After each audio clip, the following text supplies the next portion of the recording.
Hello guys, welcome to the stream.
Hello guys, yeah, just need to get X-Plane up again. I don't know, I'm having a bit of issues getting it up today. Yeah, so the reason I left it on that screen where, like, you know, obviously music would have been playing and it was just on X-Plane, that is because if you click anything on the screen while X-Plane is loading, it just crashes. But I decided to change it. I think it's because the game crashed when I first tried to load it up, so I just need to redo it. There we go, and it should be alright now. So I'll just click start flight, and then we can just wait. It seems to take, I don't know, it was taking so long, I decided to just crash it there quickly, and then hopefully it'll start this time. Obviously the mics are muted now, so you can actually hear what's going on. In terms of our flight today then, so Gatwick is currently online, got some ground control, and we've got London Centre, so, you know, that's actually quite quiet, really. I'm quite surprised. I've been flying Gatwick every single day pretty much, last week, and it was very busy all the time, but today it actually is a little bit quieter. I thought it'd be very busy. I was doing some flying around the US yesterday afternoon, and I was looking at Gatwick, and without any event or anything, it was full ATC and 33 planes, I think, on the ground, something like that. It was ridiculous. But yeah, X-Plane seems to be taking a while to load. I don't know why. It's actually been a lot quicker this time round. There you go. So it got crashed on done while preloading, I think. On that last one, we'll just see what happens now. It's still saying done with preloading, so I don't know. It's the first time I've tried to load this Zebo mod version, so I don't know whether it's maybe having. Oh, there we go. We're in. So obviously that first. I don't know. It's my one complaint about X-Plane. It's quite a stable game normally, but when loading up, it can be a bit dodgy. Anyway, well, I guess I can get everything fired up now. Here we are. There we go, in the game. Here we are. And for some reason, it's in full screen. I don't know why. I turned it to windowed mode before I started it. But there we go. We'll go into windowed mode again. It's a bit weird being in windowed mode in X-Plane, to be honest. But you have to have it in the stream. Here we are at Gatwick. It actually looks quite foggy on the ground here today. I haven't actually had a look at the weather or anything today. Also, I haven't had a look at what runway they're using, because the ATIS was only just set up. Just really soon before I started. Right, just get ourselves connected onto Vatsim first of all. So call sign today is Skyways 484, and of course we are 737-800. So just go ahead and get connected so I can grab the ATIS, and then we'll be on our way. So also a bit of difficulty planning the route today as well. Simbrief doesn't seem to have cooperated very well with this new AirAC that's been out a few days now. There was a few routes, like a few airways that Simbrief was saying didn't exist, so I had to go onto Route Finder and grab a route from there, because Simbrief wasn't finding an accurate one, and the new SIDs out of Gatwick, Simbrief couldn't figure them out, so I had to, again, manually do them. Runway use is actually 08 right, so we're not going to get to take those new SIDs out of Gatwick. Also, the QNH today, 1037, what's that about? Very high pressure. Get that set there. And it does set automatically assigned. I'm not flying the 757. I've been flying the 757 a lot lately, so that's why. Right, just check everything's all good. It's a bit quiet as well because, again, in a lot of my other aircraft, you need to turn down the outside sounds an awful lot. Otherwise, I can't hear ATC, can't hear a lot at all. So I'll just turn it up for a bit for the 737. Right. So I guess we'll just start getting everything set up. So the jetway is actually auto-connected. It doesn't usually do that. So it works quite well with the 7.3. But I think before we do anything, I'm just going to get everything, like the weights, set up in the aircraft. So we want to head to fuel, payload, and then we'll get everything on. So fuel today, we're taking 9,500 kilos. 2.5 hour flight today, so quite a long one. And it's put fuel, there you go. We'll go ahead and call the fuel truck. And payload, we're looking for a payload, according to Simbrief, of 15,200 kilos. So there we go, put that in there. It's basically full packed today. I made a bit of cargo. And that comes to a zero fuel weight of 54.8. We're looking for 56.8. So we're going to add another 2,000 to our payload. There we go. We're now looking at a takeoff weight of 69.5. Oh dear. Okay, there's something weird with Simbrief at the moment then. Oh, hang a minute. Oh, that must have been before it did something. Somehow I added 2,000 kilos and it added way more than that to my weights. There we go. The weights are actually a little bit over, actually, now I've just discovered. So we're looking at 13,800. Okay, it obviously took some time to load up the weights. There go, 56.9 and 66.1, so that's perfect now. That's all good. So, I don't know whether I can get the centre of gravity in there. No. Okay, the IRSs are already aligned. It's in basically a turnaround state, this aircraft, although some things do need doing to put it back into turnaround state because of how I got it saved. I think I'm just going to start doing cold and dark on the Zebo. It is, it doesn't actually, the states on this aircraft don't save very well. So it's basically saved it in a, basically everything ready for pushback kind of thing, which is not really what we want. I don't know why the pressurization panel is saved like that either. There's some... Okay, I don't know what's going on. Right, 37,000 feet on the cruise today. Gatwick altitude is 200 feet. We'll set Belgrade once we're in the air. Seatbelt signs can come on, chimes can come on, and we'll just leave it like that for now, I guess. I think we're going to go ahead and request clearance now before we do anything else. So ground will be on 121.8, and then it'll be over to London Centre after that. So, and London Centre are on 129.425, so there we go. Just set that in there. Weirdly, the Zebo does seem to be a bit bad on performance, although actually I've only just realised that's probably also because I'm streaming at the same time. It does actually impact computer performance that by quite a large amount sometimes. Right, it's like we need to lock the door, lock the flight deck door. It's saying lock fail. Does it always say that?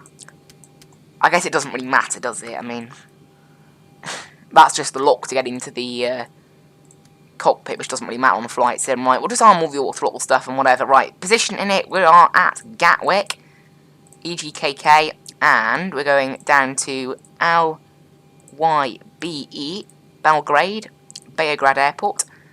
Call sign today, Skyways 484. And we'll just leave it like that now. We'll go on to the departure page and we'll just, we'll do that later. Well, there's an ATIS request feature on here. I didn't think there was. I wonder if that works or not. We'll maybe try it out later. Right, FMC, and then this can just sit on the progress page for now. Just grab the ATIS quickly for Gatwick. We have information Yankee, so we'll just write that down. And we're at stand 105, type is 737-800. Just check that X-Pilot's picking up my audio, which it is. Great. Gatwick ground, good morning, Skyways 484. Stand 105 with information Yankee, type 737-800. Request IFR clearance, please. So we'll just wait for... Skyways 484, Gatwick ground, good morning to you. You are cleared to Belgrade on the Gatwick 2 Zulu departure, squawk 2165. Cleared destination on the Gatwick 2 Zulu departure, squawk 2165, Skyways 484. Skyways 484, read back correct. Okay, there we go, so that's that done. Taxi, runway 8 right. Is that London Controller? That sounds like London Controller.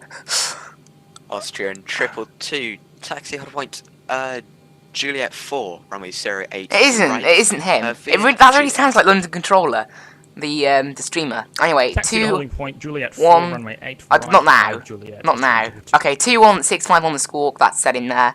And then we'll get our route set, so it's going to be 08 right, the Austrian A320 passes and the Gatwick 2 Zulu. Stand 1, push and start, pre-face north. And from Gatwick, it's going to be Y311 to Dover.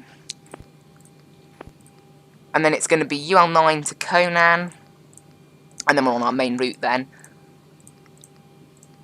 To Conan, and then it's going to be UL607 to Kilo Oscar Kilo. There we go. That VOR. M150 then. It's quite a long route today actually. To Gebda. We are looking at quite a long flight. We were supposed to be off in about 15 minutes. I don't know whether we're going to make that because obviously we had the issues starting up the sim. Right, direct to Pabla. Where is it?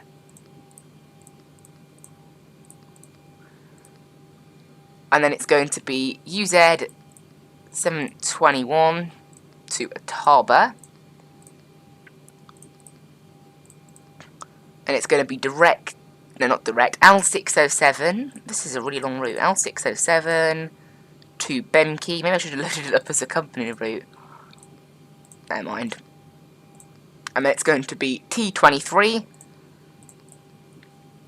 to Bergie. Yeah. And it's going to be directed to Nacum. This route is ridiculously long. Just check the APU isn't fired up, is it? No. Then direct to Bedox.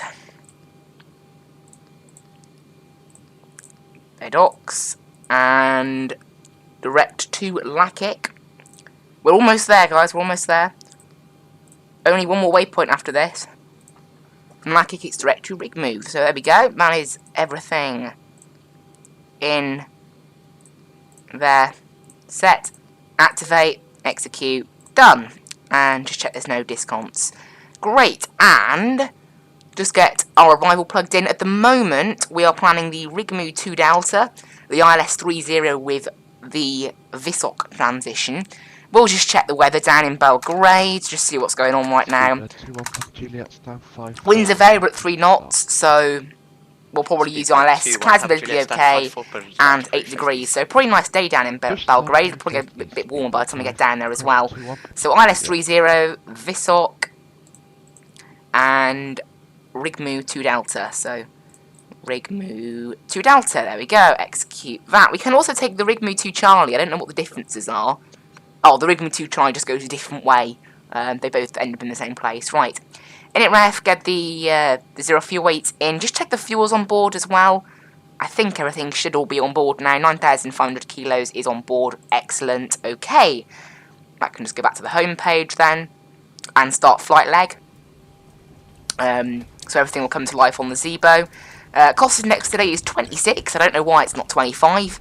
That's just what Fly UK does with this. And reserve fuel today is going to be 1.7, add 1, so 2.7. Via Juliet. And we're cruising today at flight level 370. Cruise winds are 343 at 014. Did I read that correct? Yeah. Wow. Not a lot of wind then, averaging on today's flight. And ice deviation is -2. Execute that. And finally, just look for some little significant weather patches on our flight this morning. Absolutely nothing. No cloud, no jet streams, nothing to be concerned about once we're up in the air. So, all fine. 1, 2, 4. Just make sure that the weather radar is going to be working. Actually, I forgot. There's not actually a weather radar on the Zebo, is there? From what I remember, there isn't a proper weather radar because it should be round here if there is warm. I don't know whether there's, obviously, because remember the Zebo is based on a real light, it's based on the X-Plane 737-800, so it starts out like it's not that detailed, and then they add it in, so, and obviously the Zebo is being constantly updated, so that might explain it. Anyway, I think it's time now for us to, well, we'll set runway heading in here, which is 081, I believe, and let's get takeoff speeds done. So D rate, we're going to do a D rate of 1 and 1 on today's flight. Flaps are going to be 5. Those takeoff speeds look okay. Okay, it appears that KLM 124, read back correct. appears that I have something mapped to the trim button. I actually have mapped as my push to talk, so I just need to change that quickly. KLM 124 there. is 1037.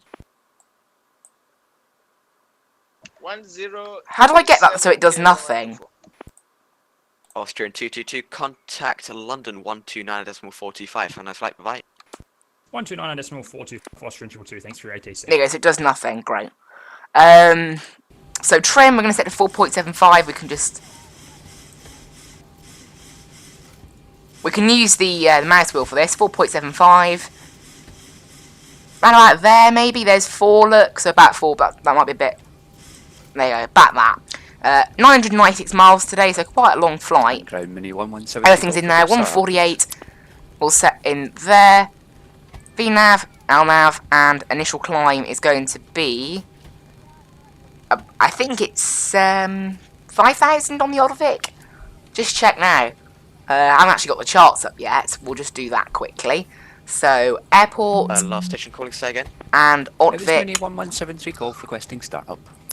Gatwick departure. Initial climb is 6,000 feet. And we've got to stay there until Gatwick. Okay. But we might actually get a clearance a little bit higher than that as well because of obviously London Control being online. Right, get the APU fired up. And the fuel pumps fired up. And the beacon light on, packs off, elect gens on, probe heats on, and that's told the jetway to go ahead and disconnect. KLM 124, stand 35, push and start approved. Make sure the APU is starting, which it is. Good. And then we just need to go to ground services and then just check that all these things are working as planned. Zulu Sierra Alpha Juliet Golf, pass your message. Just looking at the charts and I can't find Juliet 7. Zulu Sierra Alpha Juliet Golf, that's fine. Can you see Juliet 4? Yes, I can see. There we go. APU on. Right, continue taxi Juliet 4. Disconnect Same route. GPU. And there we go. That can go back there now. And for your reference, next time, Juliet 7 is just right and south of, just east and south of Juliet 4. Is at the end of 08 left. Okay, thank you for that. Gatwick ground. Skyways 484. Ready for push and start. Skyways 484, stand 105, push and start, approved, face west. Push and start approved. Face west. Skyways 484. Speedbird 21 Papa Juliet. Ground to cockpit. Please show me where you want to go. So face west. 21 Papa North, Juliet, taxi, east, holding south, point, west. Juliet 7, runway 08 right, via Lima Papa Kilo Romeo and Juliet. Ground to There we cockpit. go. Tow is driving That up. is set. 708 right via Lima Papa. There's our Kilo, tow. Romeo No, actually, that and might Juliet. not be our tow. I don't know. Sometimes the tow goes through the terminal. No, it's not our tow. Yeah, the tow often goes through the terminal and better push back. Oh, hang a minute. He's slowing. Is that our tow? Oh, it is our tow. Normally it goes through the building. Well, that's nice. But it didn't go through the terminal. Quite often the tow does that on better push back at Gatwick. Never mind. And the ice station's off going to auto. Okay, right, come on, push back truck. So we haven't got all day. Want to get on to Belgrade because we're already. I was kind of planning on being in the air by 9:30, but oh well. We'll have to be a bit later than that. Skies 464, no flight plan from you, so submit one please, and then I'll get you clearance. Okay, all doors and hatches are closed. Ready to connect. Great. London 129.425, right? And yeah, we've got London Control online, and then I don't think we're going to Eurocontrol West, so not them. And in terms of Belgrade, currently there's a plane on the way from Dubai, and a plane on its way from St. Petersburg. So there's a few planes on their way down there. So we might be in the mix of a few of them. Speedbird 88 Mike Charlie, I park clearance to Madeira. Okay, it looks as though the pushback truck is basically ready to push us back. Madeira, Inver 1 Zulu departure, squawk 5016. Right, come on. Where are they? Right, engine page is up there, so we're ready to start the engines when needed. Tow connected and bypass pin inserted. There Release we go, release parking parking brake. brakes. Speedbird 88 Mike Charlie. Starting pushback and you may start engines. Right, we'll start engine 2 first. KLM Oh dear, what have I done wrong now? Point Juliet 7, runway 08 right, via Oh, Lima there you go. Sierra. It was the engine bleeds that were on, not the APU bleed. There we go. I did that on the 757 yesterday. I keep mistaking the engine bleeds and the APU bleeds for different things. They you know, because obviously you can't really see what they say from all the way over here. There we go. It started firing up now. We're all right. We're safe. Ground 1173 Golf. Papa Juliet. Just need to wait for the duct pressure to kind of equal. Might need to restart the engines. There. Was he? Oh, whoops. Skies 484, hold position. Hold position, Skyways 484. Oh, that's going to break better pushback. That's gonna... Speedbird 21 Papa Juliet, are you able to slip by on the left there or not, or is that not possible? As long as you're happy for us to go over a few stands, we can certainly do that. Speedbird 21 Papa Juliet, that would be lovely, thank you. Sorry for this. No worries. Right, the packs Skies don't... 484, you can continue the push once the British Airways 777 has passed. Continue push after the Speedbird has passed. Skyways 484. Right, our engines aren't starting, which is a bit weird. Bravo, Gatwick ground, good morning. Does the isolation valve need to be closed? 3D5 as well, Speedbird 264. I didn't think it had to be closed, but maybe it does. 20 QNH 1037, stand 16. Request clearance to Bilbao, please. I don't think it does have to be closed. Speedbird 264. This is a weird one. Bilbao on the info. Oh, Trimez not on. Squawk 7504 QNH 1037 and stand by for a reroute in text. And Speedbird 2. These engines are not starting, guys. Clear to Bilbao, info 10 Zulu, Squawk 7504. What am I doing wrong? Put in the routing service, info and November 63 to Southampton, Speedbird. What am I doing wrong? I haven't flown the 737 in a while, so I'm obviously doing something wrong. It was incorrect, thanks for changing. So read back correct. The engines are not starting, they're not going above that. Oh, there you go, if I introduce fuel weirdly, they seem to then start. Which isn't the case, that shouldn't be what happens. Really taking the scenic route there, but yeah, it's all okay. Yeah, if you're able, could you cancel the oh jeez, I've deleted it off my flight plan. Give me a second. There we go, that's a weird one. So for some reason, I had to introduce fuel to get the engines to begin starting, which is not what you're supposed to do, but I don't know, that seems to be how it was doing it. Alpha readability 2 broken. Yeah, these engines are being weird, they're not starting any further than this. Pass message. Yeah, if you could delete NATIB, November Alpha Tango Echo Bravo, and insert Echo Tango Sierra Echo Sierra. Sorry, just say again the waypoint to insert. It's Echo Tango Sierra Echo Sierra. So What is wrong with this plane? Okay, November 117 Golf, copy, done, thanks. The engines are just refusing to start, even though... So the duct pressure is okay, the packs are off, the APU bleed is on. 464, did you receive the flat plan? Disconnecting tow, stand by. Affirmative, stand by for clearance. Right, so the APU is on, APU bleed is on, and... The APU bleed is now on, isolation valve is on auto, packs are off, trim air is turned on, so everything should be good to go. What if I try turning the... I think the ELEC gens are supposed to be on. Right, engine 1. We'll try starting engine 1. Start.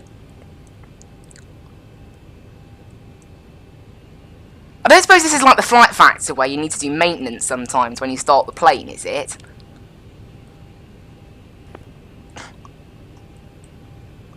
Can anyone point out what I'm doing wrong here? Guys, if anyone's... Oh, hang on, no, I didn't turn off my right pack! Oh, I'm such a moron, my right pack was not turned off. I thought I turned off both of them. Well, there we go, that's problem solved. Thank you. Oh, there we go. Problem solved. I'm gonna introduce fuel. So yeah, one pack was still on. Charlie stand 3, push start to pre-face north. I'm positive they were both off, but there we go. It is one thing that annoys me about X-Plane, is if you're moving the camera and you're scrolling to zoom in and out, you can actually sometimes touch things. It still moves them, even though technically it shouldn't. It's one thing that does irritate me about X-Plane sometimes, so maybe that's what happened. Maybe I was scrolling around the cockpit and that got knocked after I moved it, I don't know. I'll get TCAS on to out on. Alpha 5. Perfect, thank you very much.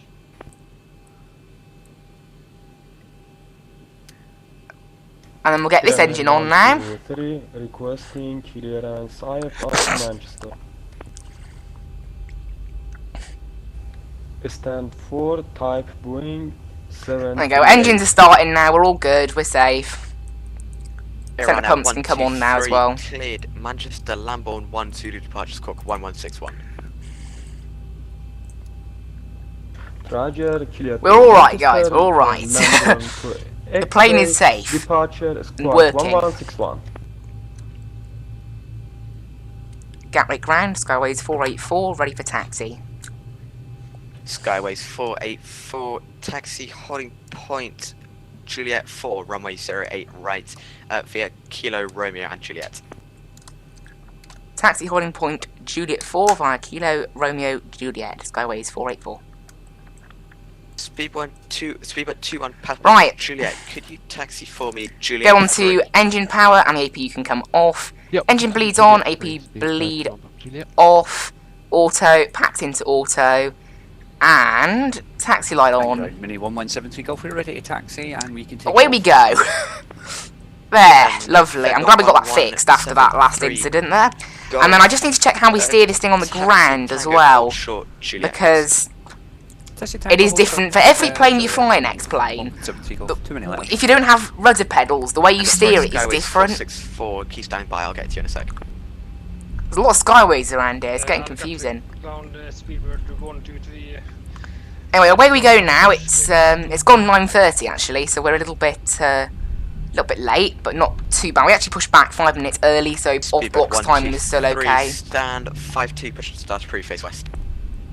And then, yeah, very foggy here. Once we get out of Gatwick, it should maybe a bit nicer. It's very nice down in Belgrade, wherever it is, whatever it is. Juliet, contact London 129.45. Right, so going down Kilo, then it's going to be left on Romeo, right on Juliet, and then all the way down to Juliet 4. Very long taxi here at Gatwick. I haven't actually gone to the 08s in ages. That's why I was hoping we got to use the new SIDs here at Gatwick. Is that I've used 26 left every single time. To the London controller, we're completely happy to wait for all traffic to depart. There's no rush. Check the brakes are working as well. 173, go. They're okay. They're not the strongest, the brakes we've got set, but they're working. Passes, taxi, holding point, go 3, right. Runway. We'll set flaps to 5 for takeoff. Do a quick recall check then, make sure everything's good. It is. Great. But I don't know what's going on with that pack. I don't know what. I'm positive both of them were off, but never mind. Runner 1, 2, 3, requesting push and start. We got it solved in the end. You're on there, 1, 2, 3, stand 4, push start to brief. So this is what's happening. I haven't done a lot of flight sim lately, and then I did a ton of A320 stuff, a ton of 757 stuff, and this is the first time I've flown the 737 in ages, so I don't know. I mean, the thing is, the procedures in this are very similar to the 757. It wasn't that I did them wrong. It was that I got the I didn't turn off the right pack. I only turned off the left one by mistake, or I thought I turned off both, so it could have been a little misclick. It happens very frequently while I'm scrolling around the cockpit, and then there's like a little thing, like these buttons here that swap around where the screens are. I accidentally hit those all the time, so it could have been one of those. 8 Mike Charlie taxi. Well, it's busy here. Juliet 7 runway 08 right. Via. Look at all these guys that are ahead of us. I would like to sit further back in the Zevo as well, but you can't actually sit. You can't sit because there's a seat there. I think there's a setting actually in the Zevo settings that allows you to avoid that. Right, engines into continuous as well. I forgot that, so we'll do that. Flaps are actually set to 2. I forgot it goes 1, 2, and then 5 on this thing. So they're now set to 5. It's a bit quiet, this plane as well, a little bit quieter than I'd like, but obviously that is... 124, contact London 129.45. Right? Oh, is this a queue now, or are we behind this KLM because it's taxiing slowly?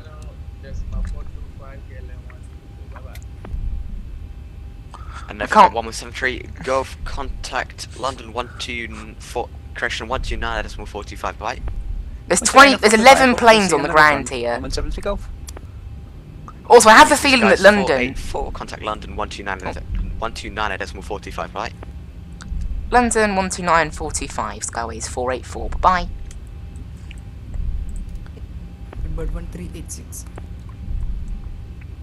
London traffic, good morning. Speedbird 906.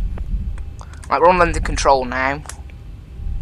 Just wait to get a little bit closer to the runway before we make contact with them. Speedbird 906, stand 566, 777-200. And we'll turn our TCAS on as well, because London control may not be able to see us without it. I think they can actually. I think they can zoom into airfields, but... Heading 120 degrees.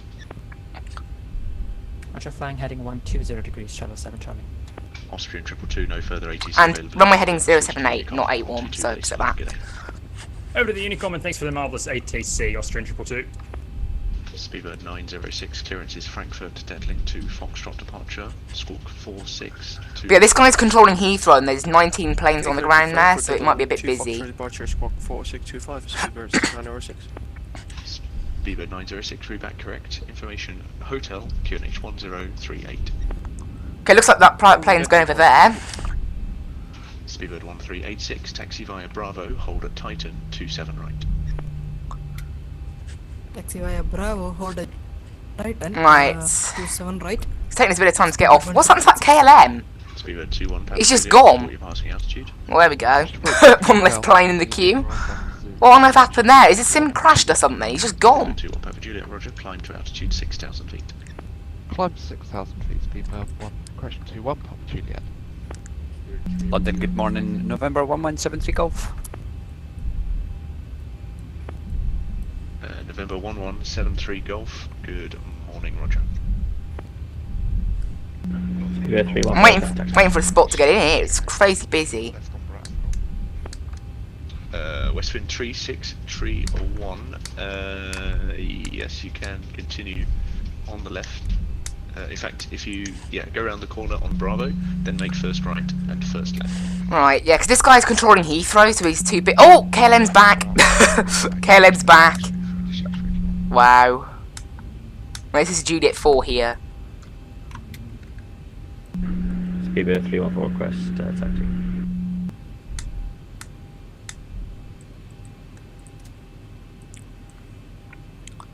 Right, just waiting for a gap in ATC now.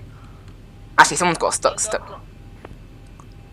Someone's got a stuck mic. Hello, Speedbird 2202, Opman 1 Golf, passing 240, we have information Zulu for Gatwick. Speedbird 2202, hello, Squawk 7666.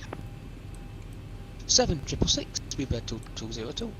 Shuttle 7 Charlie, descend to altitude 4,000 feet. This is too busy. Roger, descent to Falvo for correction 4,000 feet, QNH 1038, Shuttle 7 Charlie. Speedbird 314, taxi via Bravo, hold up Bravo 1. This guy shouldn't be controlling Heathrow. Taxi via Bravo. This is the problem when people try to control Heathrow as well. London Control, good day, KLM 124 with you at holding point Juliet 4. KLM 124, hello, 08 right, clear takeoff, service wind 050 degrees, 9 knots. Clear for takeoff, runway 08 right, KLM 124. London Control, Skyways 484, holding Juliet 4 at Gatwick. Skyways 484, roger, behind departing KLM triple ahead, line up and wait, 08 right behind. Line up and wait, runway 08 right behind the departing KLM, Skyways 484. Westwind 363. So we've been cleared to line up once this KLM has started departing. November 1173 Golf behind departing right, Skyways, correction, UK Virtual 737-800 from the full length, line up and wait, 08 right behind. Roger that, behind the UK Virtual, line up and wait behind runway 08 right, November 1173 Golf. So, nigga, that guy there is behind us now, so that's good. We can just get off straight away. You're seeing flight level 80, Speedbird. Now we just need to wait for that KLM to depart, and then we can join the runway. We'll hold Juliet 1 until then. Opman Golf, descend 130, Speedbird 2202. Speedbird 312, taxi... Alright, is he going to do an immediate takeoff? All bricks are set, by the way. Everything's all good and ready for takeoff. Where's the yoke? Okay, there we go, just made it appear again. Is he just going to depart immediately? Yes, he's departing. Great, I think we can join the runway. No one's approaching. This aircraft is so quiet, I apologise. I need to get there's a mod that allows you to, like, change sound in X-Plane without going to the menus. I need to get that. I don't know what it's called. I've seen people use it. I don't know what it's called, but I need to get it because it's a massive pain having to constantly, like, because each plane I fly is different in terms of the sound. This thing is a lot quieter than the other two, because the other two have their own audio. The Zebo just runs in the game, I think. Right, everything's ready to go. So we're just waiting now. 227, roger, push and start approved, face south. And it's only 20 to 10, so we're actually pretty good, aren't we? We're only about 10 minutes later than I would have wanted to be departing. And partially that's down to the engine problem, and partially down to the fact that X-Plane took an age to load as well. Right, the KLM's off now. So we should get clearance when it's about 5 miles away. We should get clearance to depart. The thing is, we have got to remember it's a heavy aircraft, I think. I think it's a 777. So we'll have to be a bit more spaced out from... Yeah, it's a 777. So we'll have to have a bit more separation from it. Speedbird 254 identified. It's an Automet 1 hotel. 27 right. Proceed direct to... Let's have a quick look. Automet 1 hotel, 27 right, direct to Ockham, Speedbird 254. London, good morning, this is Air France 4, Charlie, flight level 330 inbound Carly. Blocked. Speedbird 21 Papa Juliet, turn left heading 230 degrees. 230 sequence 1. That looks like a Diamond 40 to me. This is Air France 4, Charlie, good morning sir. Flight level 330, overfly Carly. Air France 4, Charlie, good morning, roger. London, hello, Speedbird 4, Delta Charlie. Speedbird 4, Delta Charlie, go ahead. 4 Delta Charlie information, India A321, stand 512, QNH 103, clearance to Paris. Speedbird 4, Delta Charlie.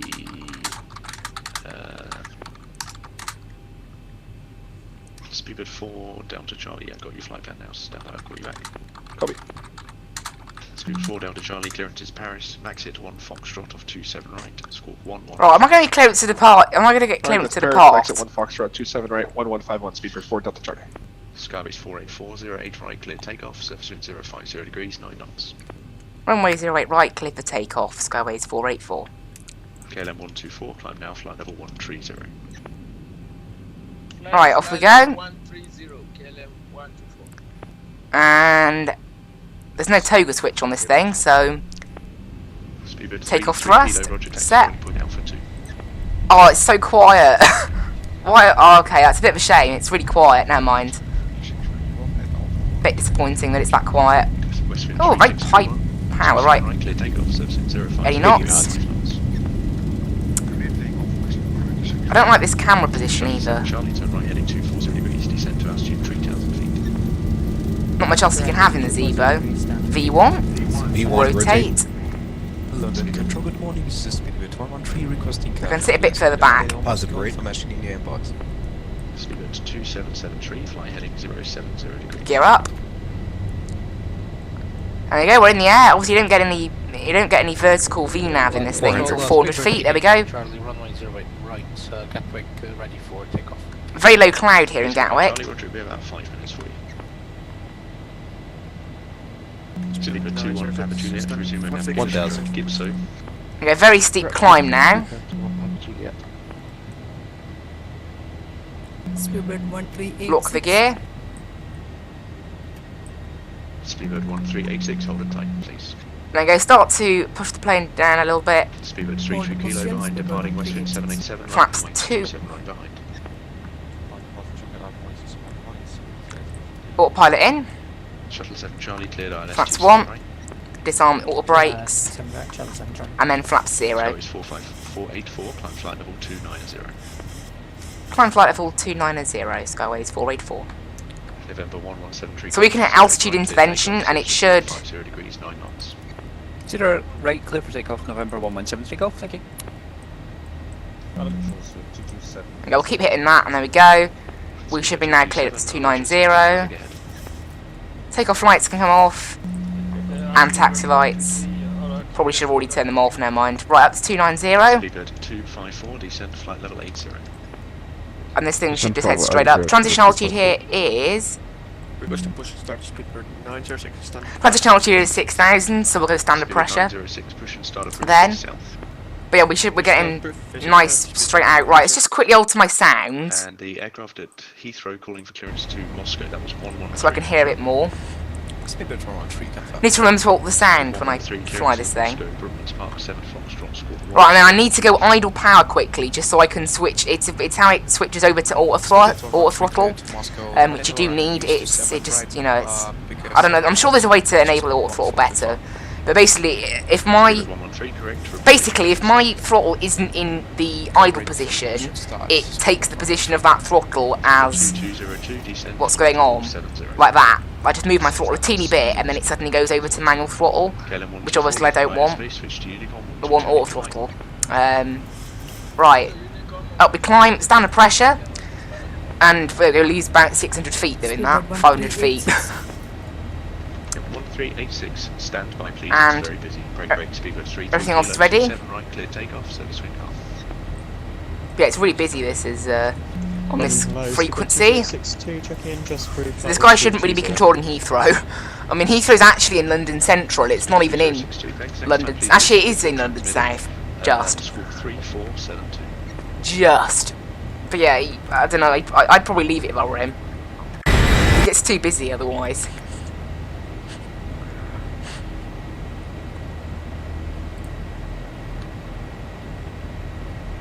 London Control, good morning. KLM 557, heavy flight level 220 inbound point Heathrow.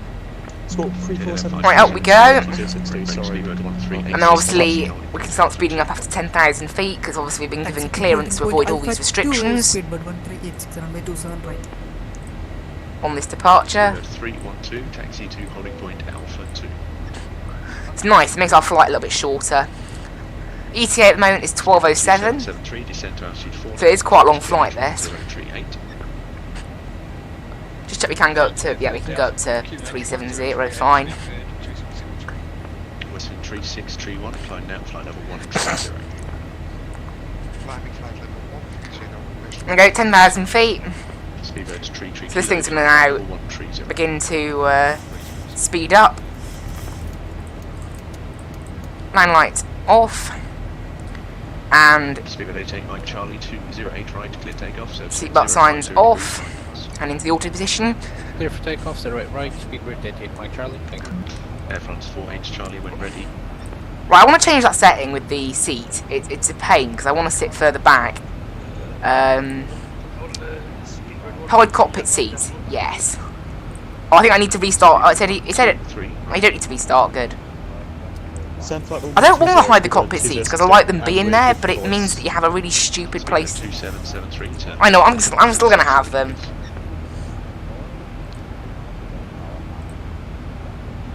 So was it for Speedbird 2673? It's nice having them there, I think. Turn left, heading 360. In the Flight Factor 757, they made it so that the seats, like, move back with the camera. I think they should have done that. Juliet, flight level 260. Obviously, Zebo does have quite a few updates, so maybe they will bring that as a feature eventually. Speedbird 1386, behind landing company traffic, line up and wait, 27 right. And we can go up to 80 nautical mile range on there now. Landing company traffic, line up and wait, 27 right, Speedbird 1386. London Control, good morning. KLM 557, heavy flight level 320. Right, there's the KLM 777. I don't know why it's climbing so slowly. Good morning. 777s normally climb quite quickly, but American oh, there you go. It should get a bit quieter actually, because Heathrow approach has just come online. 227, follow the company triple, Bravo to Titan 27 right. So hopefully that'll make it a bit quieter on this frequency now.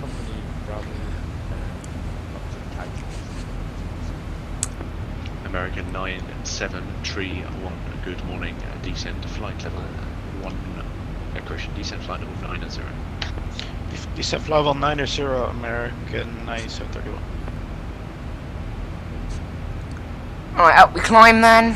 Speedbird 314 is at Bravo 1. Why is that tablet saying 1049? Speedbird 2773, turn left, heading 240 degrees. Something's gone weird with X-Plane. It thinks that real time is 1049. It ain't. Real time, it's 9:50 right now in the UK, not 10:50. Unless we're not in. Yeah, we're not in. 464, holding Juliet. We're still over the UK. Something a bit odd's going on there then. Speedbird 254, contact Heathrow Director. What's up with X-Plane today? Director 119.72. We're all on the right day, right? We are, yeah, February 28th. 31, contact Heathrow Director 119. Who knows? Right, I'm not going to pass that KLM's altitude, but luckily it's actually 10 miles away from us, so we can go within 1,000 feet of us. It's fine. There's a plane's TCAS glitching around there, I just saw. Speedbird 1386, 27 right, clear takeoff. Service wind is 050 degrees, 4 knots. Clear for takeoff, runway 27 right, Speedbird 1386. West wind 3631, switch to Unicom 122.8, 122.8. There we go, we climb then, passing 18,000 feet. Speedbird 2773, descent to altitude to 3,000 feet, further descent to the right path. London North just come online as well. We're not going through them. We're not. It'll be Unicom for us next. Virgin 207 still Because Eurocontrol West is online, but we're not going in their airspace. I'll turn on weather just in case it does work. Although I don't think it does.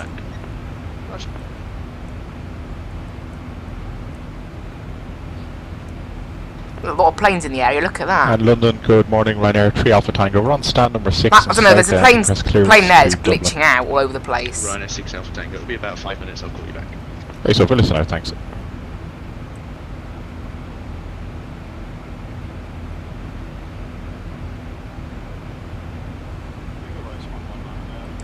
Gatwick Tower's just come online as well, so it's a bit busier now in the area. 119, switch to Unicom 122. Bye. 122.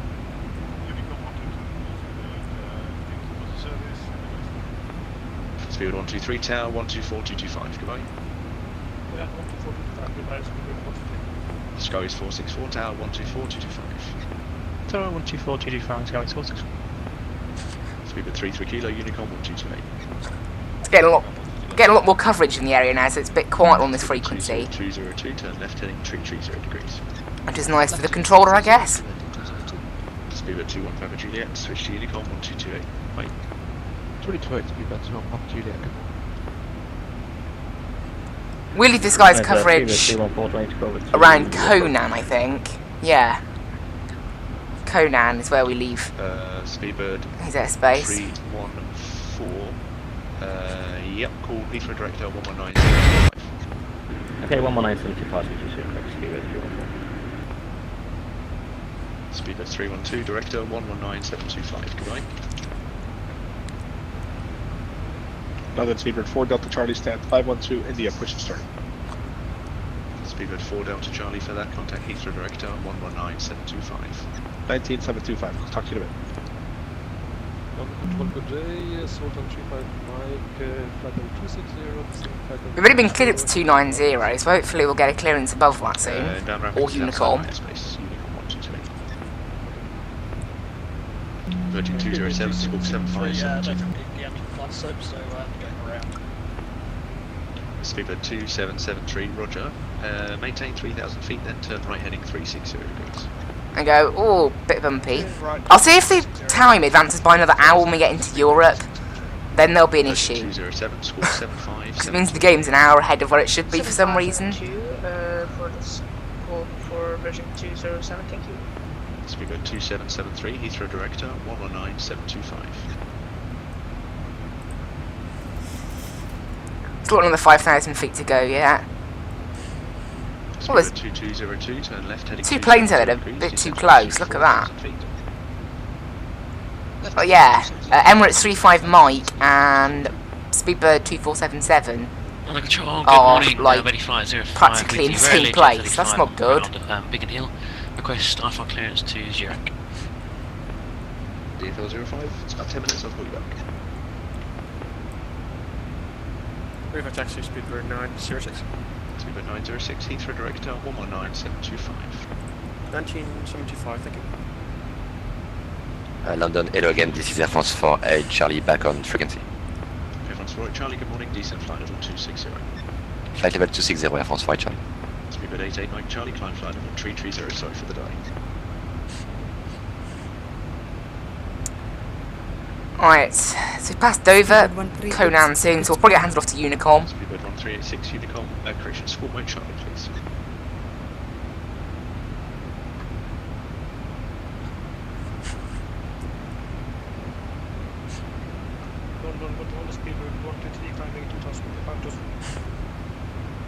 Speedbird 312, hello London, control roger, climb now, flight level 290. He only clears people to 290, so I need to go a bit higher than that now. London Mooney 1173 Golf request. November 1173 Golf, climb flight level 130. 130, thank you, that's what we're going to ask, 1173 Golf. That's right, just a little bit. No, it's completely fine. Climb flight level 220. 220. Speedbird 2062, descend to flight level 70. 770 is good. I'm expecting him to hand us off to Unicom soon. 207, we have set. Still not though. Virgin 207, thanks, descend to flight level 80. For level 80, Virgin 207. Virgin 207, contact Heathrow Director 119725. Goodbye.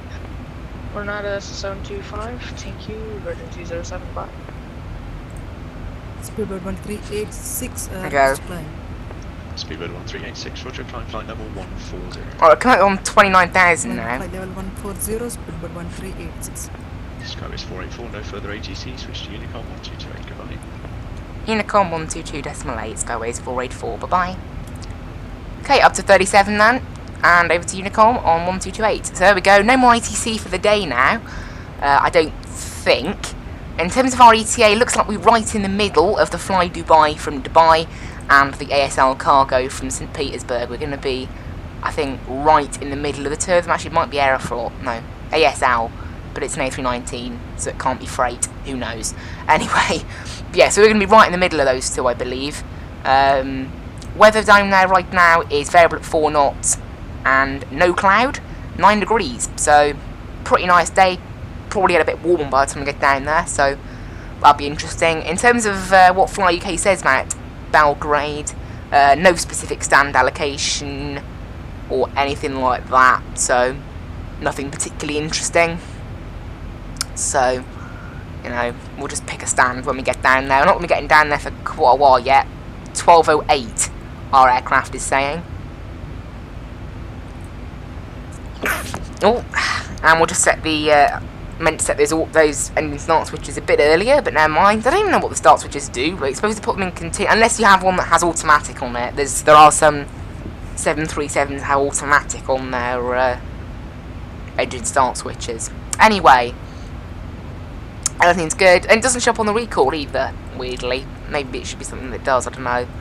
Weirdly, it's not on, like, oh yeah, it is there, look. So there's a blank next to it, so there's nothing specific to turn them on to. Okay. So yeah, up to 370, it's a bit quiet, this plane, actually, so we'll just turn up a bit more. Because this plane, I think what it is, if you mute, basically, I've discovered, I haven't checked the 757, but I'm pretty sure of it, and definitely in the A320, if you mute the aircraft interior sounds in X-Plane, you can still hear some aircraft interior sounds. There's like some external sounds that play with the plane, but because the Zebo is basically just the X-Plane default 737 that's been dressed up a bit and made nicer, it's basically, it still runs all inside X-Plane. There's no like external thing that loads with it or anything, so it's, you know, if you start the flight factor A320 or 757, it needs like an external initialization before it starts. There's like another menu, but there isn't. That doesn't happen with this plane. So we'll see.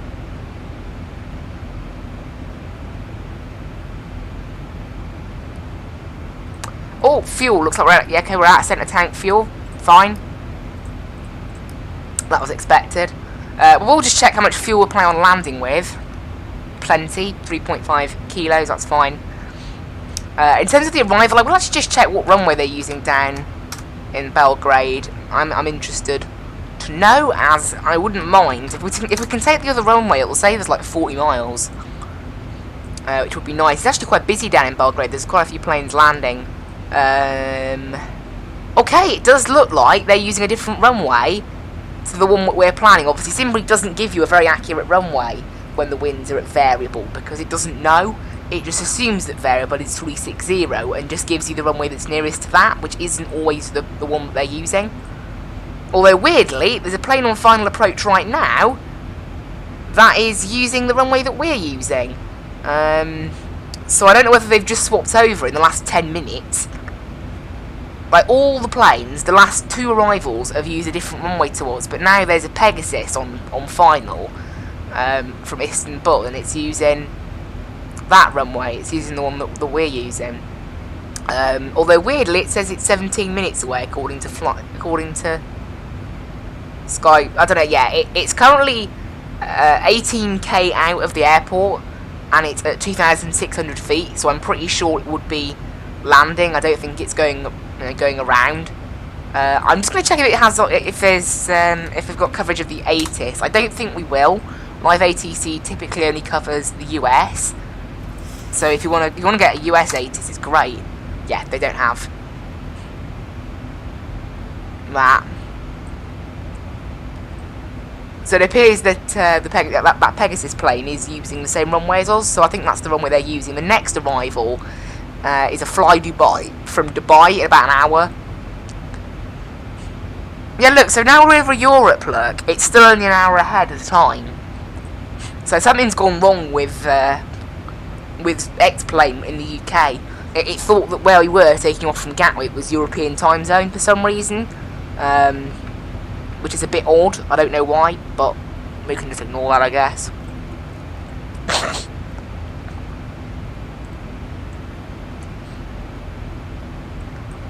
And it's a pretty straightforward route today. There aren't that many big gaps between waypoints. Biggest one's 118 miles, which is where we are now. Because there's a few airways on this route. Remember, we planned it earlier. Very long route, this one. And then, yeah, it's going to be the Rigmu 2 Delta, I think, into Belgrade. And weirdly, the ILS I selected has been deleted. We'll just put that back in. There we go. So it's like a lot of like Polish airports that I fly into. I don't know. It's like it in a lot of Eastern Europe. They have like where you basically, you know, it's a very basic arrival where you basically just fly to either the left or it's basically do a left-hand or right-hand traffic pattern, and then basically land on the ILS or visual or whatever. And it's the same whether you do any of those approaches. It's nice actually. It's quite simple, and it sets you up for a really nice approach. I mean, I guess it doesn't really suit airports that are like really busy, but yeah, we're looking pretty good for that arrival. So we're an hour behind the plane from St. Petersburg, and we're an hour and a half ahead of the plane from Dubai. So we haven't really got anything to. There doesn't look like there's going to be any traffic for us at all.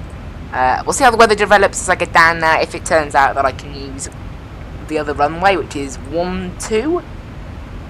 Yeah, 12. Because that will save me a lot of time using runway 12. So obviously, might consider that. There's a lot of different Rigmu arrivals though. There's the Rigmu. There's also the Rigmu 2 Lima that puts you on. That does look like quite a good path. And then there's the 2 Mike, which is exactly the same as the 2 Delta, just less of a leg onto final. So I'll just have a quick look actually then at what, you know, I mean, I know it's probably a bit early to be looking at this, at all these arrivals, but if they have like a, you know, is there a certain waypoint that is preferred by ATC? Because obviously sometimes you get procedures that are only to be picked by, so you've got the ones that have the extended legs on them, and that's the 2 Charlie and the 2 Delta. It doesn't actually say anything about,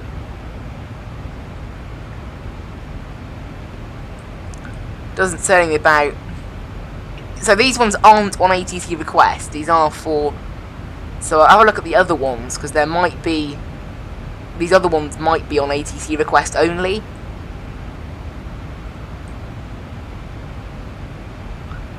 Now the Rigmu one is okay to take. So you've got the 2 Kilo and then the 2 Lima and 2 Mike. Yeah, you can take any of them. There's no restrictions on them.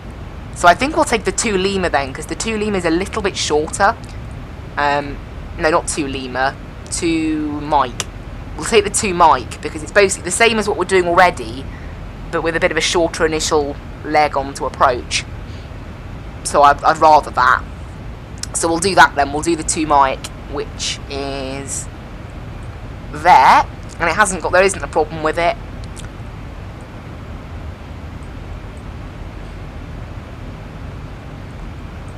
There's nothing about. There's no restrictions or anything. Nothing saying don't plan this on your flight plan. Nothing like that. So we should be good. Because it's a bit shorter, you know, we don't need a massive leg on to final. So arrival is going to be the Rigmu 2 Lima now. No, 2 Mike. Yes, 2 Mike. So Rigmu 2 Mike, and it's going to be the Papa Alpha transition. No, it isn't, it's going to be the Repan transition. Execute, and that's made our flight a little bit shorter. What do you mean insufficient fuel? Hang on a minute, is it duplicated something? It hasn't duplicated anything, has it? No.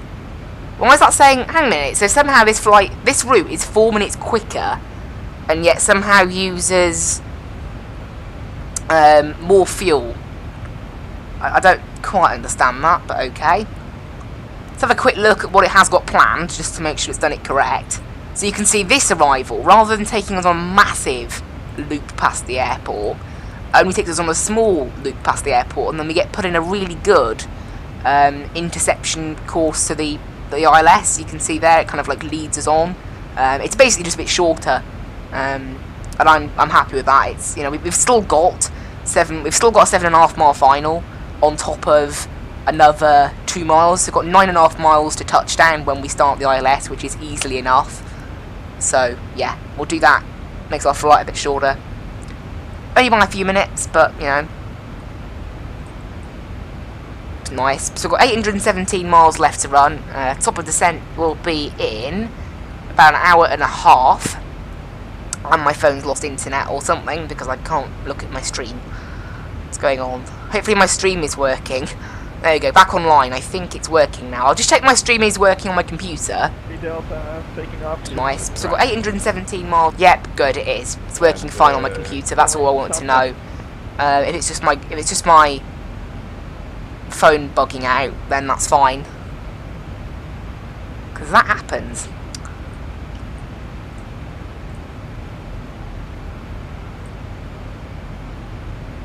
Hope everyone's enjoying the stream, by the way.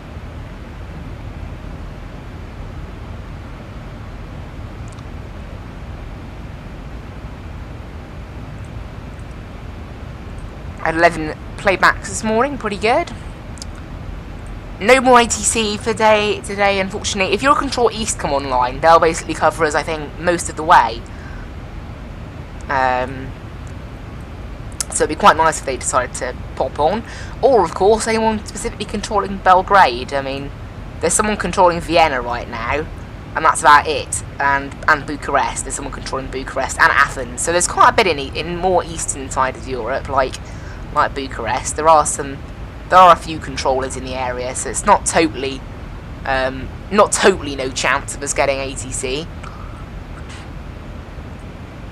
Also, guys, in terms of iRacing was irritating yesterday and disconnected me from my server. It disconnected everyone from the server, which was not fun.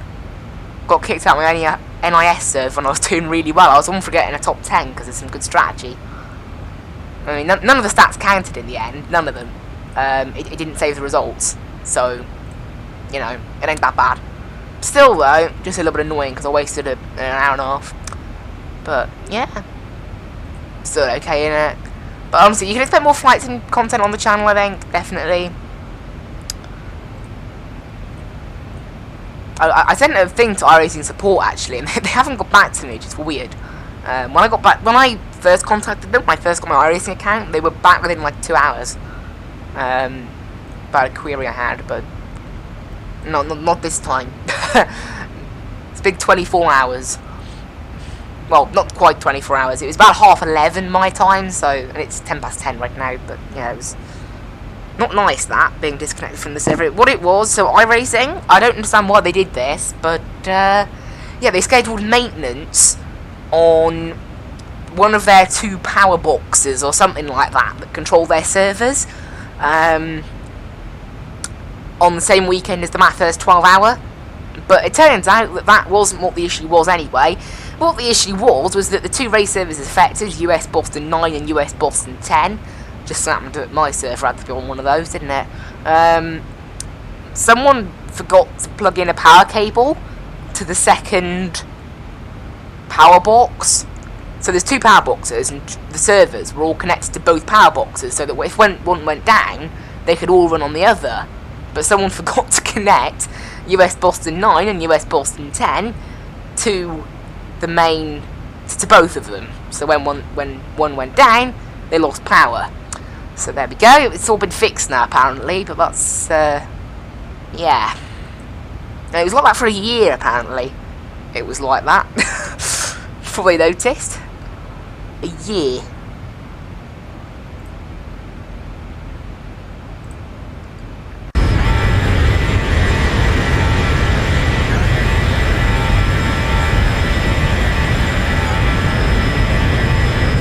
Oh, there's an airfield down there. Brussels traffic. Beeline 6 Yankee Romeo, lining up runway 07 right and waiting. Got a little bit of weather up here. I will just try and search to see if the Z-boat does have a weather radar. Thanks, you do.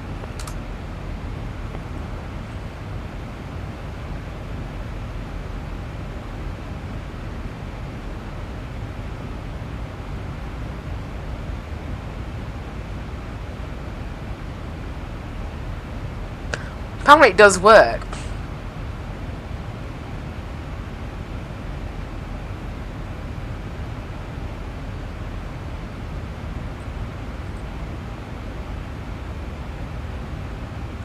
Apparently it does work. Apparently it does pick up weather. But the thing is, in the PMDG at least, there's like a weather radar down here. It's there. There's a weather radar on that panel there, look. So look, there you go, this is the weather radar panel in fact, I've just found it. But, see look, weather, but none of it's clickable. So, that's what makes me wonder if it works. Don't know, everyone says it works, so must do. Yeah, this is really quiet, this plane. I do think, honestly, it's so much quieter than the other two. The other two planes are so loud that I can barely hear, like, controllers. Brussels traffic, Beeline 6 Yankee Romeo, takeover. This thing's the opposite. This thing's like, you know, this thing I can hear everyone fine, but it's actually a bit quiet.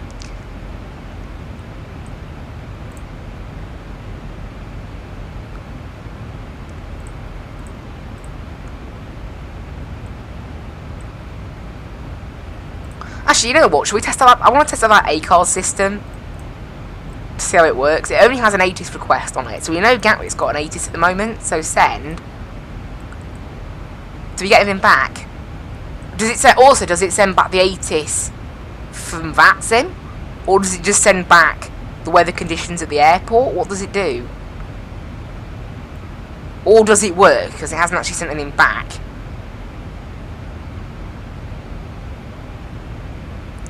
Okay, maybe it doesn't work. It just says VHF in progress.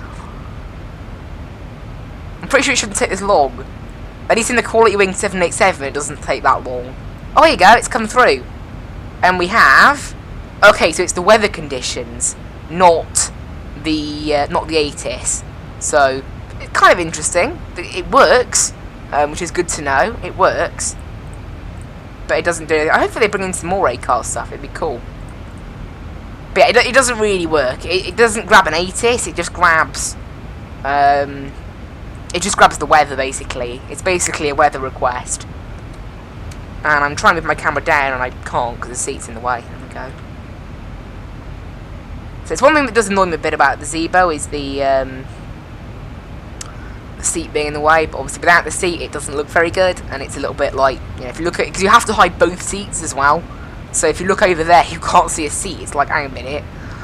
So I think they should have done it like Flight Factor, where if you move, in the Flight Factor, if you move your camera back, the seat moves back with it. And if you move the camera forward, the seat moves forward. It's quite clever. I don't know whether I can move the seat back in the Zebo. Is it these buttons that should do it? Well, none of them are clickable. So, I'll have a guess at no, you can't. Oh, there's a coffee cup there. It's like that famous coffee cup in... Test the oxygen, you know? But yeah, it's like that famous coffee cup that's appeared in Fly-by-Wire's A320neo. Everyone's making a fuss about on Microsoft Flight Sim. Although Microsoft Flight Sim I will not be touching. I've watched some people try to play it. Captain Canada's one of the YouTuber flight simmers. He does streaming, and that game has crashed enough for him that I know. You know, even on Vatsim, just on Vatsim, there's issues with SimConnect. So even if you get the AI problem that I'm having sorted, there's still issues with SimConnect. So, and that means I can't run Vatsim, Fly UK, Skytrack, any of those. And if I decide to use self-loading cargo or something like that, you know, apparently the more things you put through SimConnect, the worse it gets. So I don't trust it one bit.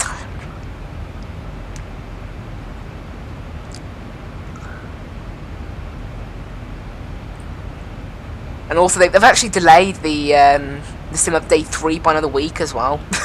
So it's not coming out until like the middle of March now. So and they delayed World Update 4 by a week as well. They're doing France next, aren't they? I think they're doing France.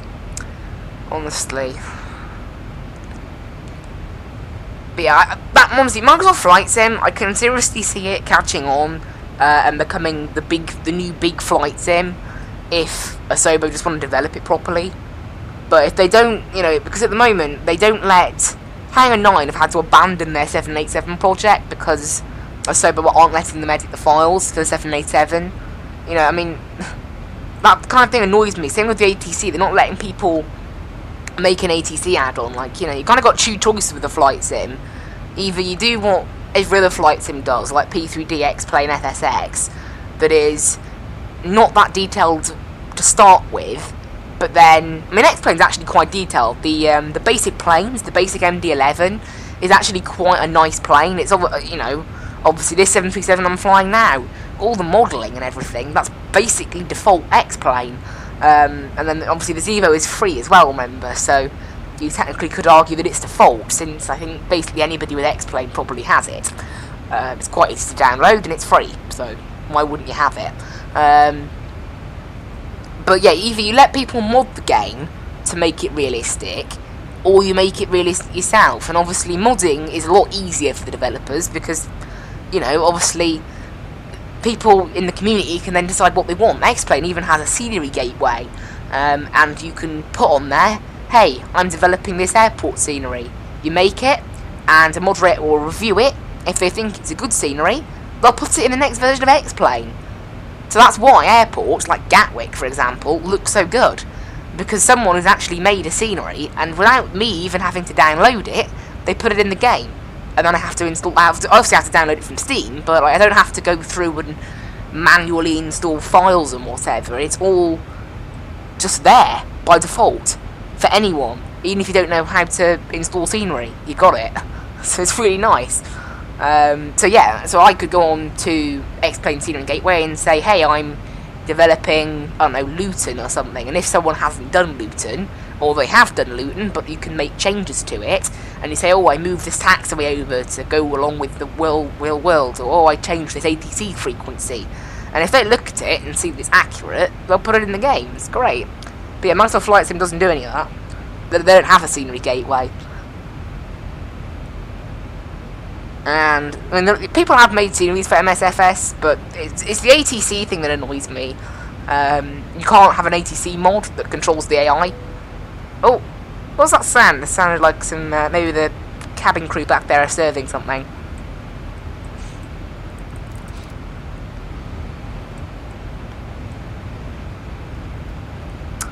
Would have been nice to have some ATC today, though, wouldn't it? I guess not. Guess we're not having any.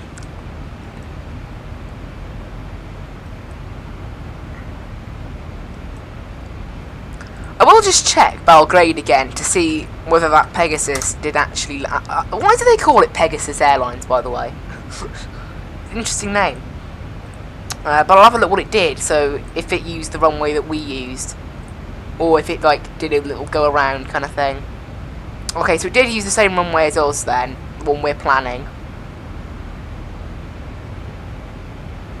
Obviously, it did come from a different direction. Like, the way they seem to be doing it is basically that no planes have to hold. In fact, that's definitely how they're doing it, because there's a plane come out of it. That's weird. So the way they're operating the airport is that if you come from the west, you land on the west, and if you come from the east, you land on the east. Why would you do that? Because there's a business jet landing now, and it's touching down on the other runway. Why are they doing that? That's really unusual. So they're operating the runway basically just on a basis of which direction you're arriving from. In fact, saying that though, the winds have now come out of variable. It's actually 320 at 4 knots. So I think we're going to use runway 30. It's 10 degrees, so it's getting a bit warmer. It's obviously right now 20 past 11 in Belgrade, so it is a little bit, it's closing on midday, so it'll be, when we touch down, it'll be about 1 o'clock local, so, you know, we should be quite good. Got 700 miles to go. We've only flown 260, so got quite a way left to run, I think.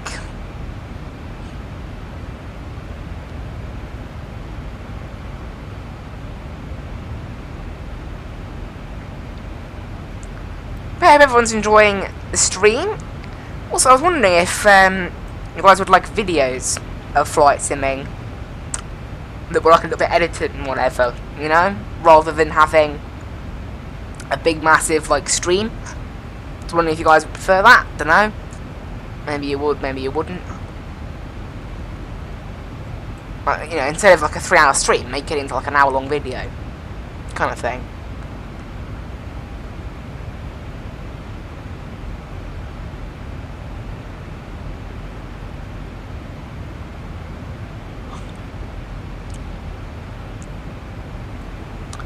So look outside actually. X-Plane does look, I think, excellent. I think it looks amazing. If I find, in fact, if I find where my X-Plane screenshots are, I know where they are, I just need to find them. It appears that they're not in my quick access, so I'll have to find it myself. It's in X-Plane under Steam.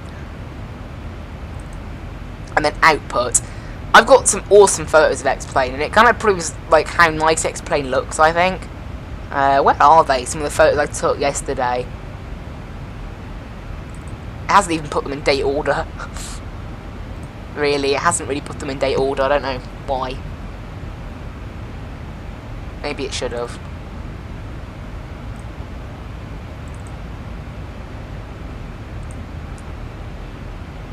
Where's the date? There you go. So these are the ones I took yesterday, so you can see. Yeah, I just think that looks so nice. I think the Aurora livery on the 757 just looks so nice. Like, I don't know about you, but I just think it looks lovely. I think it's the best livery you can have on a plane. It's so nice, like blue on a 757.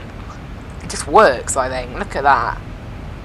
Honestly, anyone who says Microsoft Flight Sim looks way better than X-Plane, I think you should show them these. This is on base graphics, remember. Like, I run this game and Microsoft Flight Sim, both at roughly the same FPS on this machine. On my other machine, though, X-Plane looks a lot better to get the same FPS. If I was to get the same FPS on Microsoft Flight Sim as I do on X-Plane on my other computer, I would need to turn Microsoft Flight Sim down to low. But X-Plane can stay on medium-high kind of settings, so that's one thing. X-Plane runs on a lower end machine a lot easier. I mean, not low end. My other one is not exactly slow. It's got a Ryzen 7 in it, so it's not, you know, it's not slow, but it's only got 3 gig of VRAM though.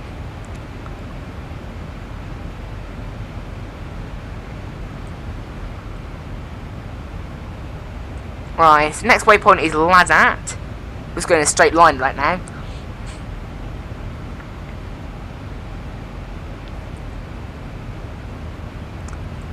And 685 miles to go.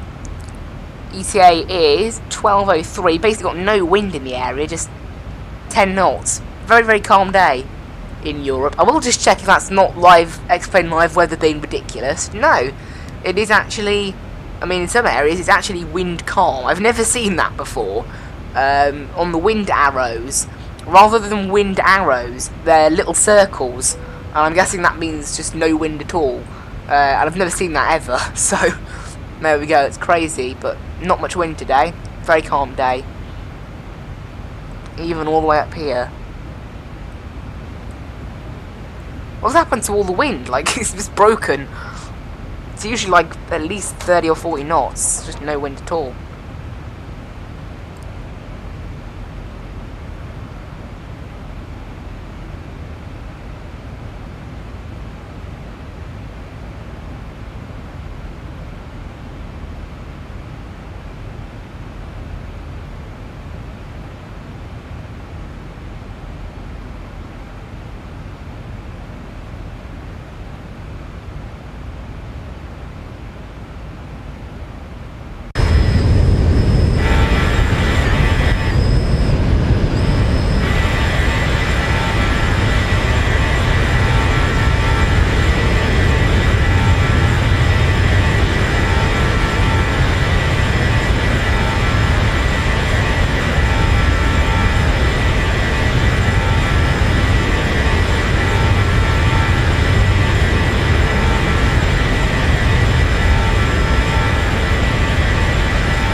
Right, guys. A bit quiet there. I'll just show you around the area where we are right now. I do think 737 is actually probably one of the coolest looking planes out there. I think it looks, you know, it just, I don't know, the way the 737 looks, it just looks like it's cool. It gives the impression that if it was like a person, it'd be like running a baseball cap backwards, and it'd be all cool like that. Like the way its nose is like pointy. I don't know. I just think it looks like that.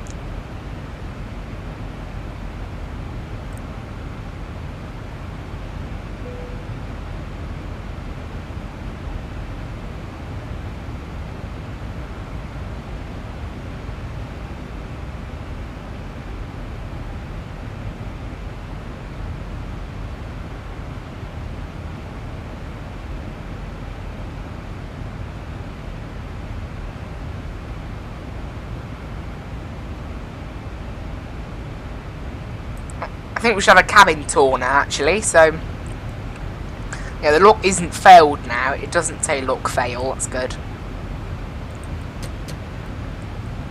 I don't think the locking mechanism works, actually. I'm not even sure if they're allowed to show the locking mechanism properly working. Anyway, I'm sure there's a plugin where you can actually save a wing view on X-Plane, but I haven't got one. I think we're in economy class now, right? I want to be by the wing. Oh, perfect.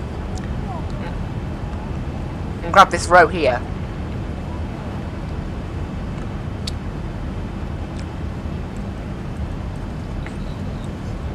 There we are. I was eating some watermelon, by the way. There we go. Look at that. See, I wish I could save that view and then use it as a camera preset. Just taking some screenshots. But yeah, I don't know how to do that. I'm sure there's a way to do it.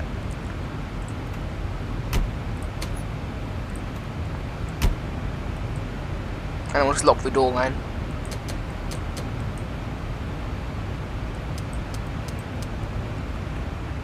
I don't think the door locking mechanism actually works, to be honest. I don't think they were allowed to model it, in fact, so people can't, like, discover how it works. I don't know. I think that's like the one thing they're not allowed to model. 100%.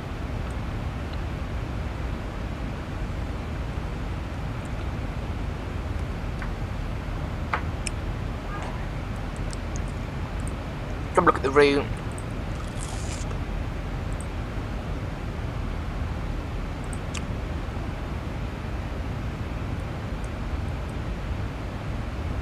One of a few planes over there, actually.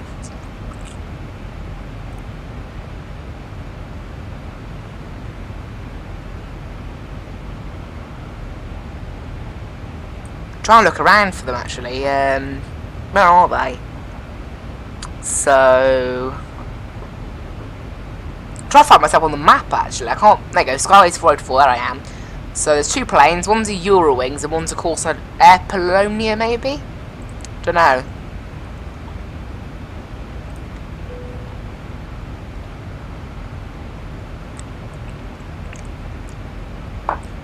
They are both at, one's at 37, one's at 35. Yeah, that fits.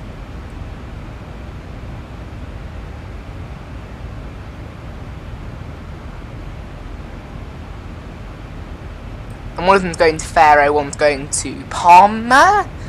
Wait, I've got that wrong, haven't I? Oh, it is Palma. Good. But they're heading away from us, so we're not going to have any interaction with them at all.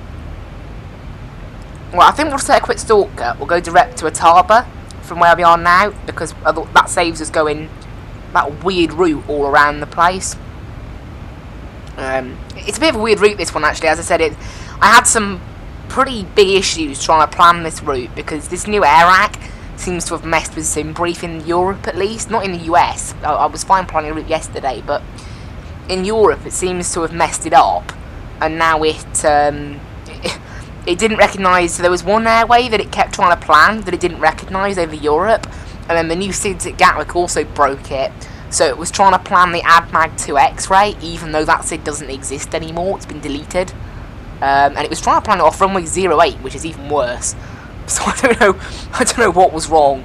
Obviously the new aircraft only came out about 3 days ago, so I guess SimBrief is still adapting to it. I don't know. I would have thought it should just work straight away, but I mean, it knew it was inaccurate. It just wasn't able to plan it.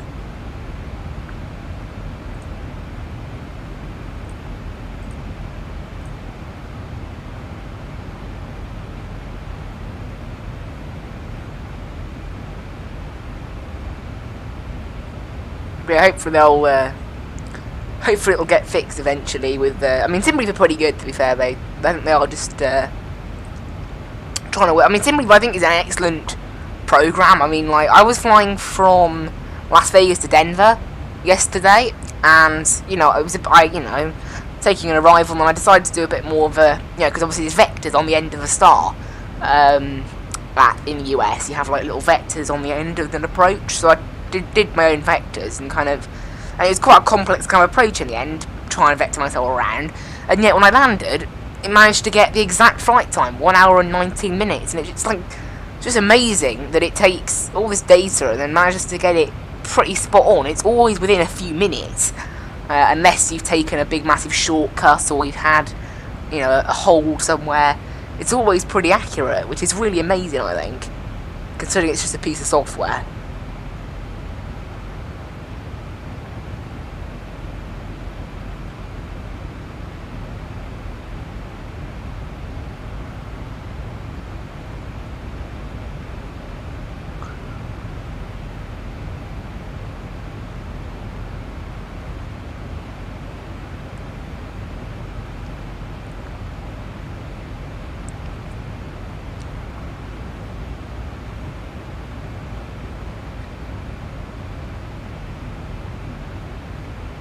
Yeah, SimBrief is cool, but there's a lot of,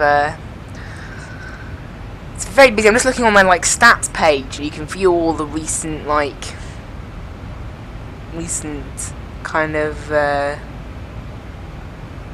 recent dispatches from people, like what they've done.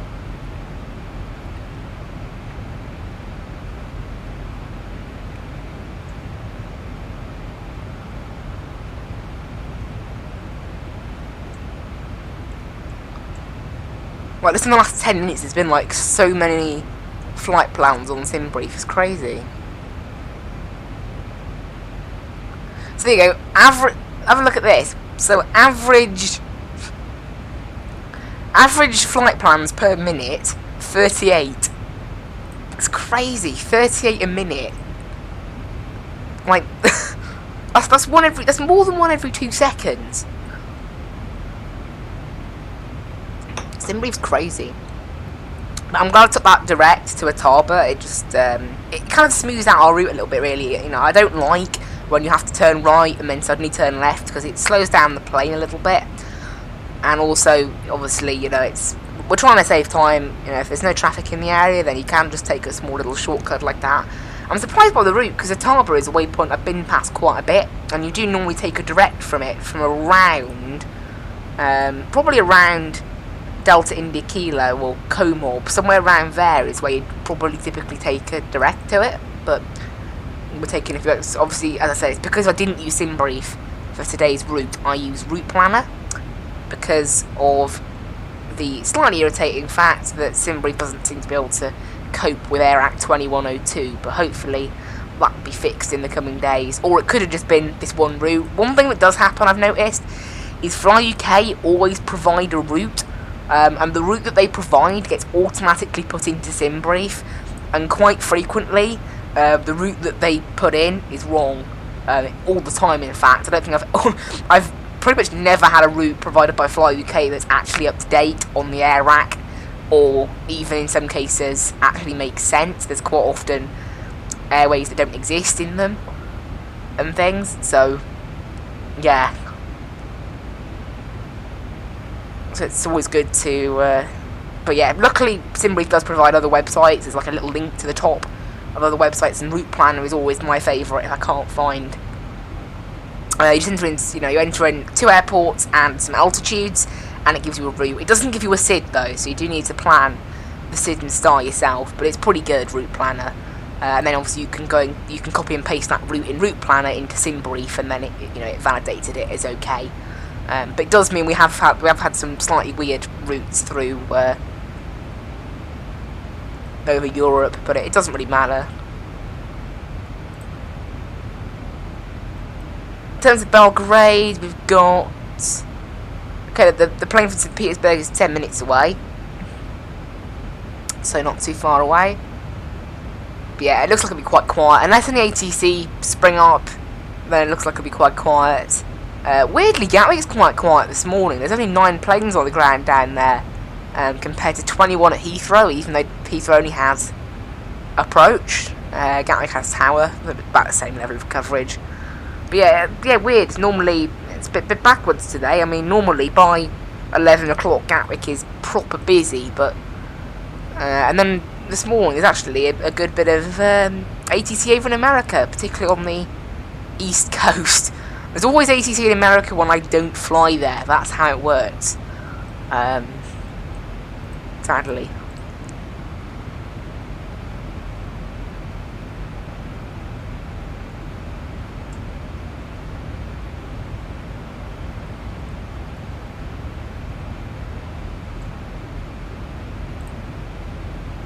Actually, I think there's Kansas City online, and he's been online for 6 hours. It says expected log off time 0700 Zulu, so I think he's just accidentally left it on or something.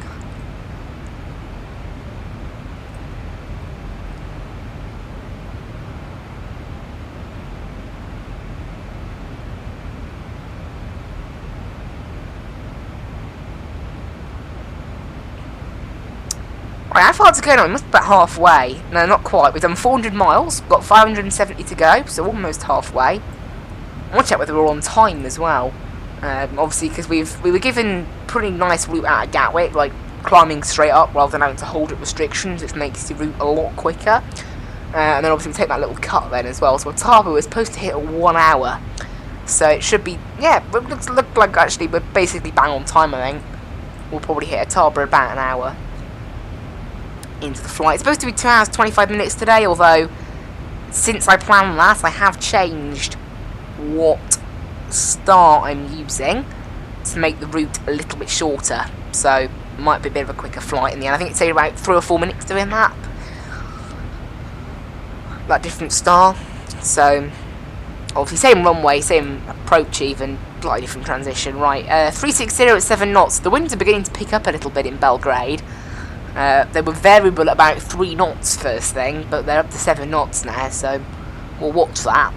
10 degrees, so it's getting a little bit warmer, and the QNH is also very high pressure in Belgrade, 1035, so what's going on today with the high pressure? Also, I'm hoping to do a pretty good landing. I've got the hang of landing the 757 now. I've started doing some very nice smooth landings with it.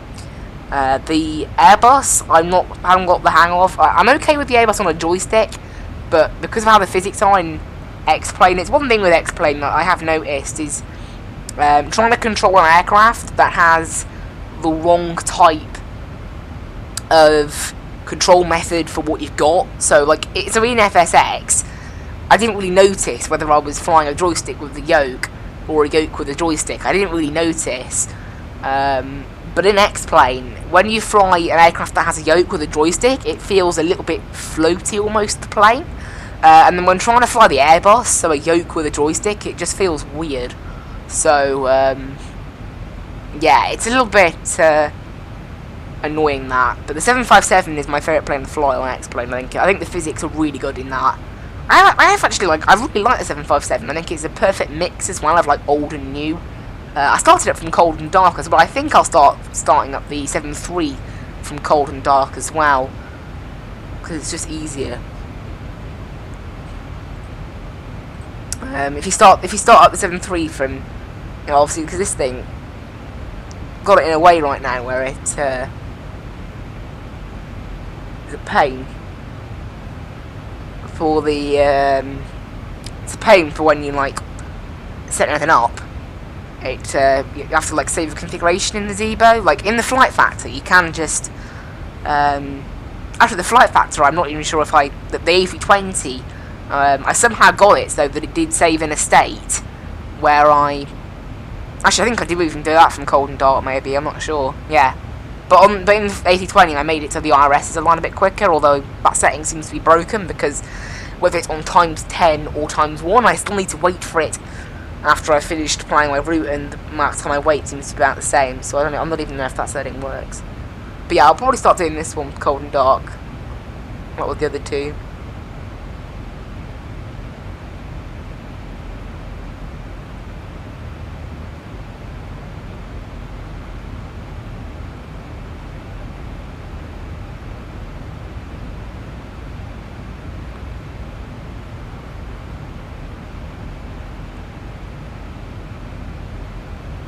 Oh, that cloud's... Okay, that's another weird bug. There are a few bugs with X-Plane I've noticed with, like, the way the camera angle is looking at things. So if you look at if you look at terrain in a certain angle, it disappears.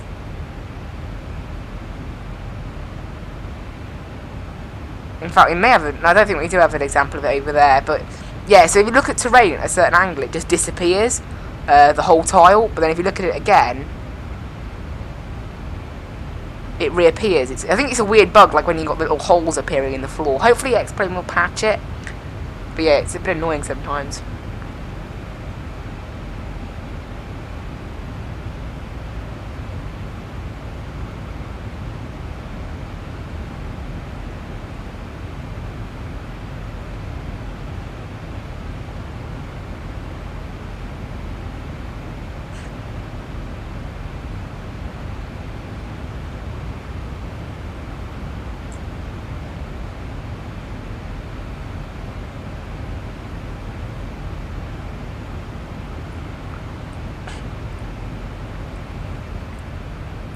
We passed Tarboro about an hour into the flight, so perfect. Getting a teeny bit of a headwind right now, tailwind right now, but not a lot. According to my overlay, we're 485 miles away, so you can see we're adding on about 40-50 miles by doing our arrival. Probably more like 40, because obviously there might be a few. But yeah, it would be a lot quicker if I could take runway 12, but I'm pretty sure, even though in real life they seem to be, for some reason, using both runways. I don't know why. But they do appear to be doing that. The plane's actually just taken off, I think, and it used the same runway that we're using, and it's actually departing... Yeah, so I think the runway we're using is the correct one. There's another one as well that's going to Dortmund, and it's that runway, so I think it solves it a bit more. And there's a fly to Bayonne approach, and it looks like it's going to be using... Actually, it looks as though it's going to be using a different runway, because it's only... Oh, it's 100 kilometres away, actually. It looks like it's much closer than 100k.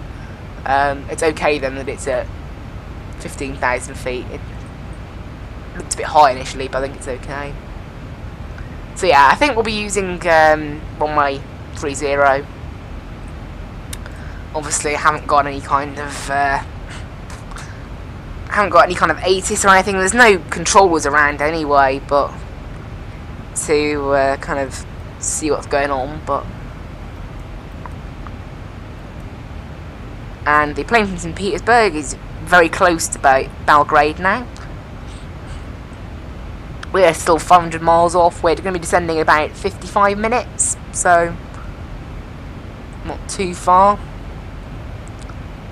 I'm positive that used to have an FPS count on it, by the way, in the Zebo. Well, obviously I have it up there anyway. We're getting 35 FPS. Well, interestingly enough, despite the fact that the Zebo is actually default content, seems to get the worst FPS of all my add-ons.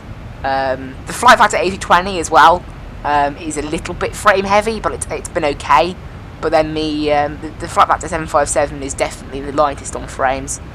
Oh yeah, someone's just loaded in Adria Centre, and they are basically a Eurocontrol, but for the whole of most of Eastern Europe, and they cover airports that begin their codes with LA, LD, LJ, LQ, LW, LY, and we're flying to LY, WG, so they'll be covering us into Belgrade then, and they also cover, do they cover LH? No. So they won't be covering us. They cover LD, and I think we might be flying over L, and they cover LJ as well. So I think that they will actually be covering us on arrival. We fly over Slovenia, and then Croatia into Serbia, which is where we're going. So Belgrade's in Serbia. So we're going to get, as soon as we cross into Slovenia, then we should get ATC from them, which will be just after the waypoint Nakum, which is still quite a ways away, so nothing just yet. All the planes in the area, look at that. Nice to see a busy day on Vatsim, look at that. So normally, at this time in the morning, before, you know, lockdown and everyone being at home, probably about 650, 700 connections on Vatsim. Right now there's 1,089. 1,088, it's just gone down by one. And then obviously, yeah, we've got Adria radar. Now I don't know if they actually cover us for landing. If they are like Eurocontrol, they will only cover us above flight level 240. However, there's no mention of. It just says top-down coverage if local ATC offline. That's all it says. So you never know. Might get lucky, and they might cover us all the way into Belgrade. That's assuming they're still online when we get there later.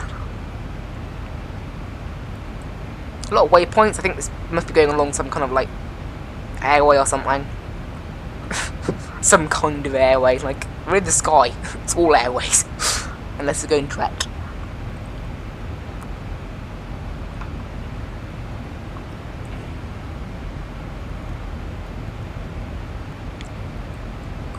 We're currently over Germany right now, so yeah, we've got to cover all of Austria. Though we're crossing to Austria around Gapto, so we will be over Austria shortly.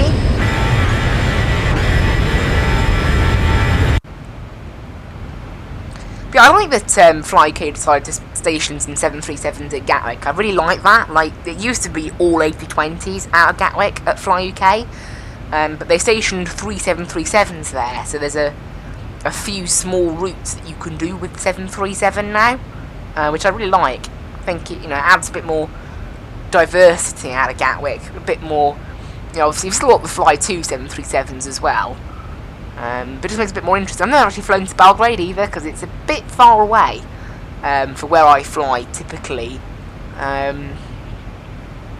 so maybe slightly further than what I'd usually fly on a stream, maybe 200-300 miles further, although still not that much further. I was thinking about flying to the new Berlin airport today, but they did it with an A320 and I fancied flying the 737 since I hadn't flown it for quite a while.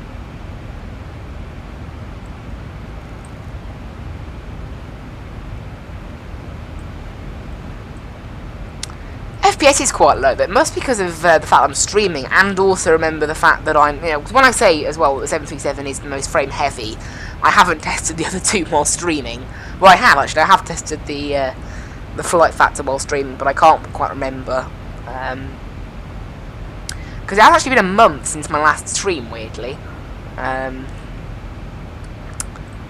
So, because obviously I was streaming the GTE Endurance series, but then I stopped doing that series because it went wrong. I've learned I don't really like GTEs on my racing. GT3s are where it's at, I think. I love the GT3s on my racing. I think they're the best cars in the game, but because they drive really nice, and then obviously, the main thing for me is the ABS. Not having ABS is just like it makes the car a lot more difficult. But then not only that, it makes it kind of more crash prone, because obviously no matter how skilled you are, if you have to lock up, you know, if you have to properly try and slow down to avoid a crash, you're probably going to lock up, which makes obviously avoiding a crash a lot more difficult. And it also, especially in long hour-and-a-half races, it makes one, like say you make, like at the Nürburgring, that crash I had, it was because I locked up. If I didn't lock up, I still would have been able to turn in a GT3 car and avoid the wall, but you can't do that in a GTE. So one mistake and that's it, you know. I mean, obviously, it will take a bit of practice, but I'll get there eventually. And then also just the fact that GTEs, I don't think they handle, I mean, quite as nicely. I don't know. I don't quite know how to get all the speed out of them. I mean, I don't know how to get all the speed out of GT3s, but I haven't done much racing this week at all because of the GT3s are at Bathurst, so I haven't been able to do any because I don't own Bathurst, although that's going to change quite soon. I'm planning on buying a bit of new content for iRacing quite soon.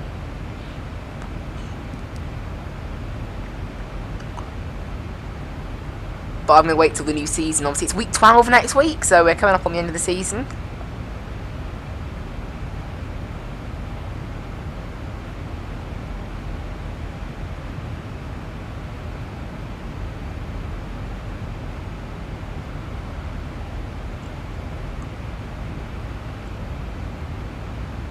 But, yeah.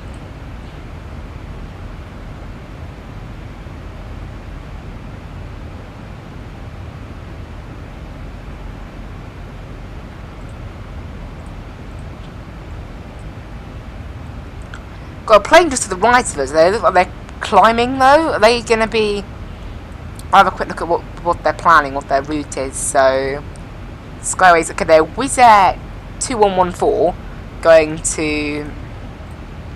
wherever that is, Lima Romeo Charlie Lima. I don't know what airport that is, I don't know how to pronounce it, but that's where they're going. At an altitude of 35, so they must have done a step climb to 37. And they are, I think they're going to be crossing our path, but obviously they're slightly behind us. No, that's not the plane then, is it? That ain't the plane, surely. I can't see another one in the area. That's the problem. Actually, it could be KLM, I think it's KLM 788 going to Dubrovnik. And then the black plane there, it says -20, that's the Wizz Air. So it's, yeah, KLM 788, it's going down to Dubrovnik, so it's avoiding us. And yeah, we should get Adriatic Centre Control quite soon. And what I'll do, to see where exactly they cover, I'll search it on SimAware, because VATSPy doesn't have it up to date, although there has been some new versions of VATSPy in the last year. So I don't know whether it wasn't in the changelog, but maybe they have changed something. Right. How do I turn on ATC? I've never been on their website, SimAware, when I'm on this monitor. It's a much smaller monitor, there you go. Oh, actually no, it was there, it was just very small. There you go, ATC, so Adria Centre don't show up on SimAware either. So, that's interesting. But they are online, so we should get a contact me from them at some point. It'll be on 130.0. Also, I think we need to turn on some lights, because I can barely see these screens. I can barely see them. Where is it? There you go, panel brightness, that's what we want. And there you go. I want to get it so they're brighter. There you go, like that. You can see that now. The thing is, it lights up all the FMC then as well, which I don't want it to do. So it was like that. I'm going to turn it up to the point where the lights don't appear. Oh, that's perfectly readable. But then, yeah, the lights do show up. Never mind. Ignore that. Innsbruck traffic, looks nice. 222 turning final to land runway 8, Innsbruck. Looks nice anyway.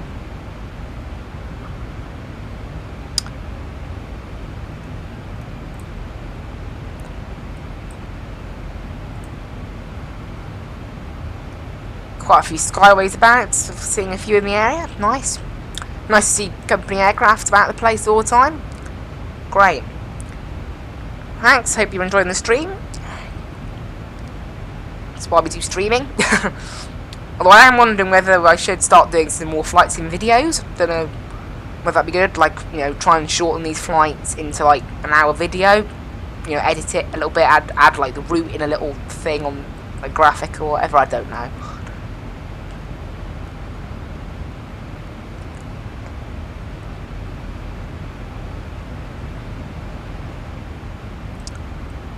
Yeah, still, we're over halfway now actually, so we should be descending about, still 40 minutes yet, so got a bit of a way to go. start planning our arrival in like 20 minutes. It's gone fairly quickly, though. An hour and 15 minutes in the air so far, so we should have just over an hour left to run. Maybe like an hour and 5 minutes left, yeah. Over the Alps right now. Austria. Actually, if we look down, we might see that's the approach to Innsbruck. Somewhere around here. We are literally... In fact, is that it down there? I think there's Innsbruck just there. So that's the approach into Innsbruck, that's the valley that you follow. We're very lucky it's not a cloudy day today. Get to see all that. I haven't flown to Innsbruck for quite a while actually. I think I've been there in X-Plane before, although I can't quite remember. When my last time was I flew there. I'll have a look on Fly UK, because I generally only ever fly there with Fly UK. So if I have a look on my logbook and I search Innsbruck, it should show me. Okay, apparently I've only been there once, and it was almost a year ago. That ain't true. I've been there, I know I've been there more recently than that. Apparently it was the 30th of May last year. I'm pretty sure I've been there more than that. Who knows? Obviously, I think I did do a flight there that was Eurowings at one point. So that wouldn't have been on Fly UK.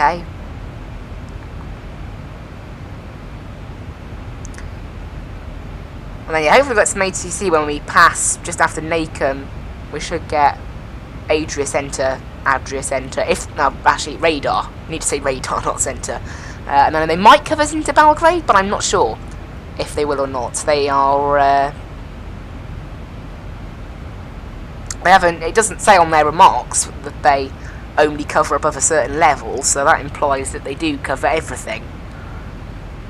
Although it seems quite weird for, you know, normally the centre covers a very large amount of countries. It won't cover the ground, it'll only cover the air. Otherwise the workload would get, like, massive. And in terms of Belgrade, where is it? Okay, so the plane from St. Petersburg has now touched down. So that means that the next plane to arrive in Belgrade is us, and then after that it's an hour and a half wait for the plane from Dubai. So at the moment it's looking like we have Belgrade to ourselves. This is Austrian 222 clear of runway 8, taxi to the gate.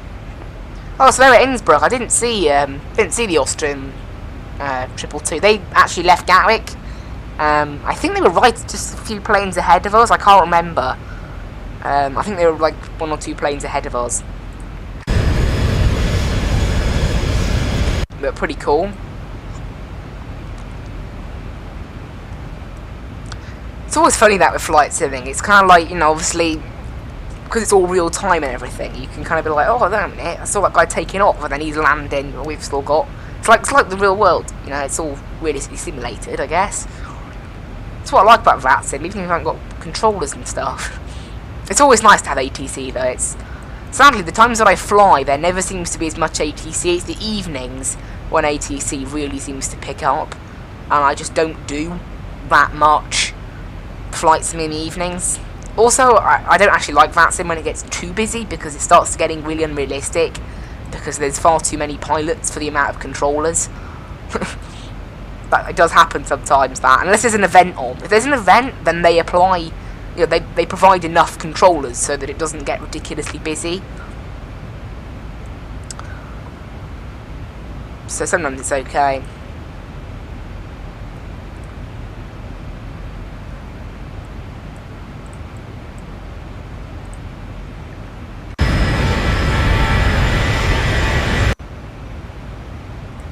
Still 400 miles to go. We've flown 560.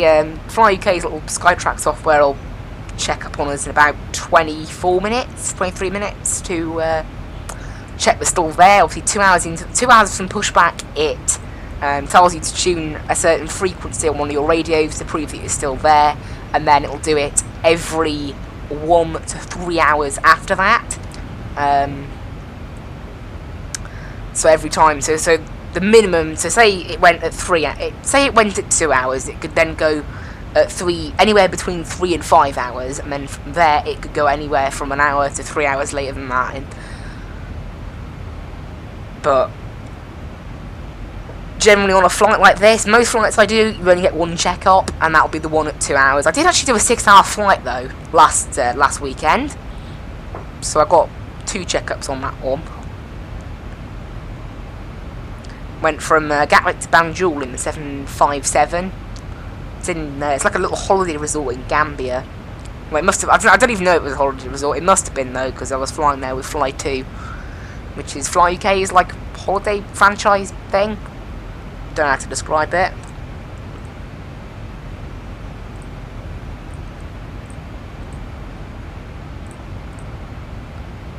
Also, I haven't mentioned it yet, I don't think, but thank you everyone for 150 subscribers now. Continue to go up. It's nice.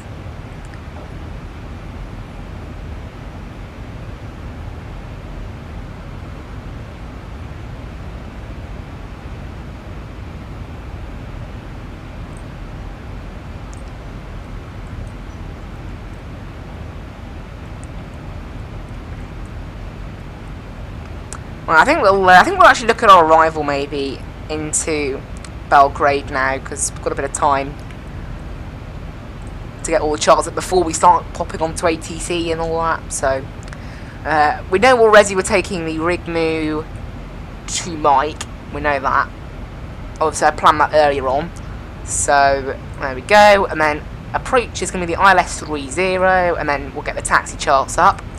The airport, oh nice, we're on an 11,100 foot runway. I didn't think it was that long of a runway, but it is. And there's only 2 taxiways to vacate from, so we'll be going mostly full length by the looks of it. And parking stands is basically just a big terminal. We'll probably park at Apron Alpha, I think. We haven't been given a specific place, but Apron Alpha will be the one that we take. So we've got a choice. There's some cargo stands, and then there's Apron Bravo, which is remote stands. Apron Charlie, which is a cross between remote and gate stands, and then Apron Alpha is basically the one that goes all the way along the old terminal. So we'll take Apron Alpha. We'll probably take like Alpha 4 or Alpha 5, something like that. Let's just grab a look at the star quickly. So no restrictions on the star, I don't believe. No. The first one will be in the turn for the approach. We're going to be taking from Repan at 3,100 feet. We need to be at 3,100 by Tubco, so that's fine. And Repan, like the interception point, we need to be 3,100. I'm actually going to make it at 3,100 at that interception point, just to make it so that we're descended a little bit earlier, just so we can get on track for our arrival. And then it's /31. It's also /31000 at Tubco. It's not. It's actually, yeah. So there you go. That's all in there. So some of the restrictions were just mildly off, so I've corrected that. Oh, there we go. ATC. Perfect timing, just about to finish our arrival briefing. Right, 130.0. 1032, address for 5212. So get that set in there. The transition altitude is 10,000. The level is by ATC, so we'll just put 10,000. There, it's already in there. Excellent. And finally, minimums is going to be 533. Angle. Say again, Hamilton? 553. Emirates, stand by. And it's going to be 109.9. 032, identified 360, direct IOSA. And the course is 297. Direct IOSA, with 1032, thank you very much. Right, there you go. Let's go ahead and contact ATC now then.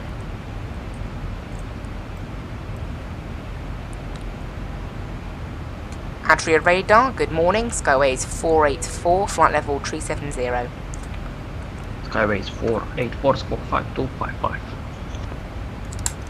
Squawk 5255, Skyways 484. This is a first, I think, for me, changing my squawk after I've already been given one on a flight. Obviously, that does happen. 525. Roger, Dojo. 5. There we go. That's set in there. He might give us a direct, maybe. I don't know. Our route is actually pretty direct, to be fair, so he probably won't. But there, it's nice to have some ATC. 484, identified. There you go, so we're just identified. No need for a direct, since our route is basically direct to Belgrade now. It's pretty straightforward. But yeah, everything's all set up for the arrival now, so that's all good. We'll get our approach speeds in, actually. Probably going to be a flat 40 arrival, looking at those quite high approach speeds. I think that's probably for the best, isn't it?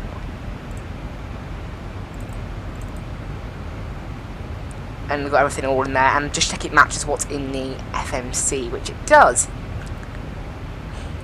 Our approach speeds probably will come down by the time we get there anyway. Also, I do think that the approach speeds look high. They're probably not really. It's because the 757 has really low approach speeds for some reason.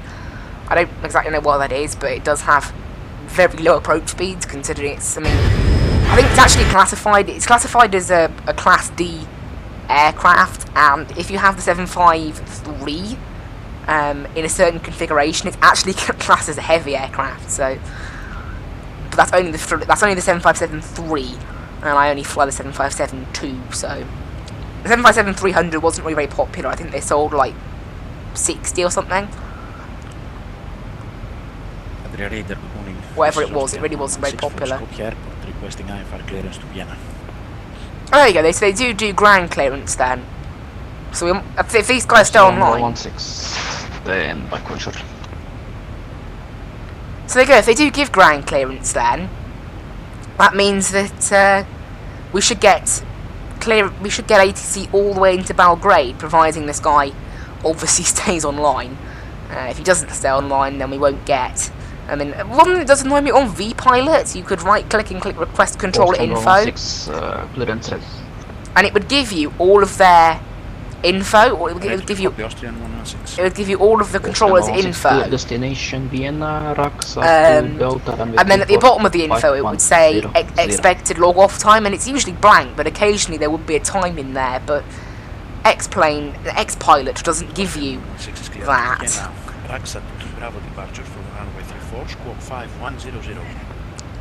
Negative. Clear, Raksat 2 Delta runway 34, rest of clearance is copied correctly. For that, Raksat 2 Delta departure. Austrian 16, correct. Right, so we're descending about, well, only half an hour now, so honestly, it's always funny, these flights, like these longer flights, they kind of feel like you've barely got through any of the flight, and then all of a sudden it's like, hang a minute, I'm quite close to descending. It just kind of happens. It's weird. And I don't know what arrival we're going to be cleared. Obviously, I've planned for the 2 Mike at the moment, but he may just give us a different one. He may give us the 2. He may give us the one we were initially planning, actually, the 2 Delta. That's like the most normal one, I think. So we'll see.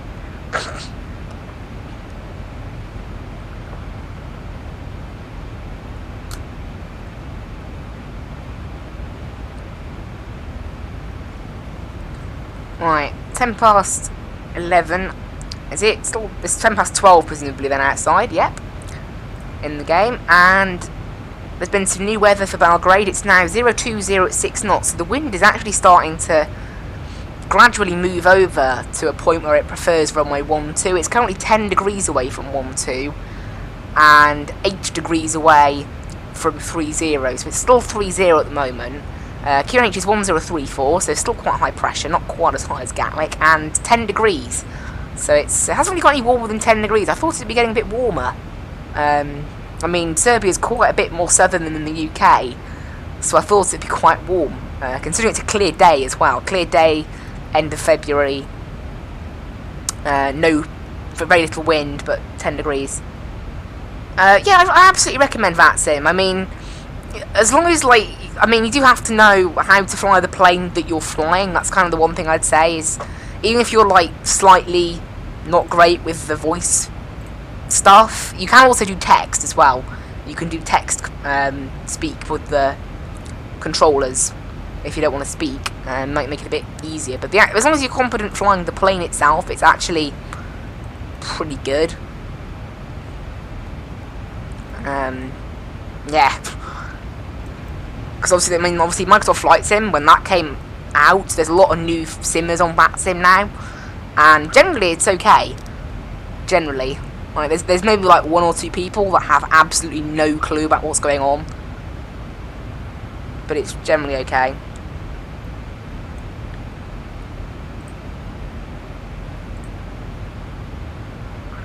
But I'd recommend it though. It definitely makes flight simming better, like to have ATC and all that, especially in X-Plane, because that's the one thing with X-Plane is that it doesn't have inbuilt AI, so you can't fly with AI and ATC. And even though you can get real-world AI, they don't talk to the ATC, and the ATC in X-Plane itself is actually not very good. They don't really have, don't really contact many centres. There's just one top-down centre that covers basically most of the continent, and not much else. They don't really talk to a lot or do a lot with you, so they're not the greatest of ATC in the game. So Vatsim obviously means that you do get ATC. There's also ATC add-ons, but Pro ATC X doesn't work with X-Plane, which is the one that I have. It only works with FSX and P3D. And I think it sort of works with Microsoft Flight Sim Pro ATC. I was able to start it up and get it to recognise where my plane was and where the AI is, but obviously it doesn't communicate with them in any way, I don't think. But considering it wasn't made for MSFS in any way, it does actually work surprisingly well. It wasn't designed to work with the game. When Pro ATC was last updated, I'm not even sure if Microsoft Flight Sim was announced. Austrian 116, taxi holding point 34, QNH is 1030. QNH taxi holding point 34, Austrian 116. Radar, radar today, KLM 788, flight level 370. Radar, Lima Zulu, Sierra Tango Zulu, is flight level 360. Yeah, it's looking pretty nice outside. Lima Tango Zulu, set squawk 5263. Quite busy on this ATC frequency, obviously. I mean, it's not as busy as if Eurocontrol was doing it. It is a bit more quieter over Eastern Europe, which is nice. KLM 788. KLM 788, squawk 5227. 5227, KLM 788. We should be descending in about 25 minutes. So, not too long. Oh, a bit bumpy. So, 115, roger, standby. Saw the plane got a bit bumped around there, not too bad, actually.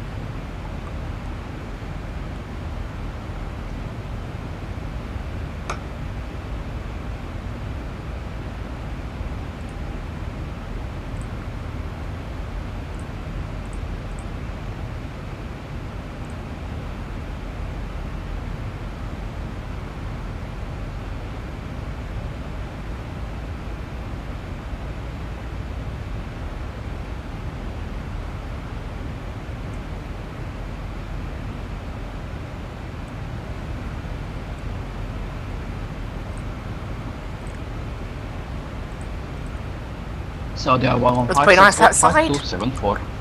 Quite. The mountains have kind of ended now, the Alps.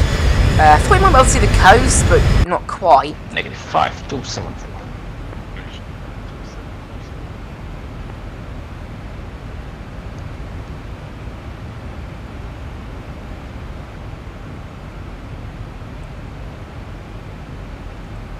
At holding point 34, requesting clearance to enter backtrack.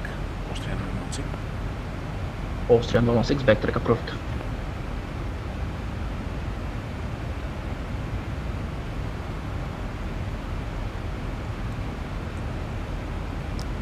Right, ETA is actually now saying 12:05 on this plane. I noticed it was saying about 12:03 earlier, so I don't know whether that's like the wind being different to what I planned it as in the beginning of the flight, I don't know. The ETA has generally been pretty accurate on this plane though. So who knows.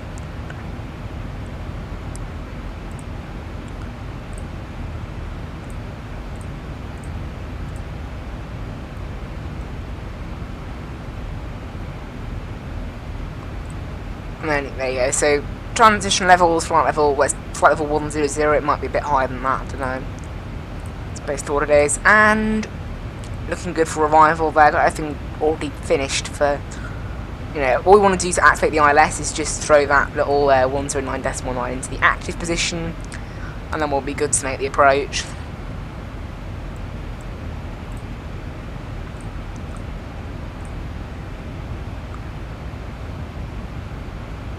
Also, I want to try out a little trick that I've been watching some pilots on YouTube, and to do like go-around procedures and whatever, they put in under fix, they type in the fix they want. So, like for example, the go-around at Belgrade is climb straight ahead to DME 3 at BGD, which is the Belgrade VOR, and then turn left. But obviously, if you haven't got that plugged into the thing, how do you necessarily know? I think it's more for engine out procedures, which I'm not able to look at, I don't think, in Navigraph. See, it should actually be marked in here, look there, look, D297C. But if we didn't have that, I want to try out if it works, basically. I want to try out if it's simulated. But you know what, I can probably simulate it with a VOR that's very nearby. I don't know whether... Where is the nearest one? I don't know whether it works with NDBs as well. Here you go. There's Jap. How far away is that? There's also a new one that's a bit nearer, and it has to be in front of us. There's Zagreb. That's basically in front of us, so we'll be able to get a bit of a better look at it. So ZAG. So enter that in, and it gets distance from. So there it is, look. And then if I enter in, say, a radial of 3. 5 identified. So if I enter in let's say I enter in the. So there you go. So it shows me a path, look. 8 leave my sector in compound to 8. But the ring around it doesn't work. Unicom. So the path to it works, but it seems as if the distance circle... Oh, the distance circle does work! That's really cool, look. So it does work then. That's cool that it works. I wasn't sure if it would work, because it's like something a bit more, you know, not something that you probably wouldn't need to do in a flight sim, but that's really cool. So if we ever get told to like track to a certain VOR, we can just go to fix and then enter it in. That's really cool. I like that. So if we ever get told to go to a certain VOR, we can do that.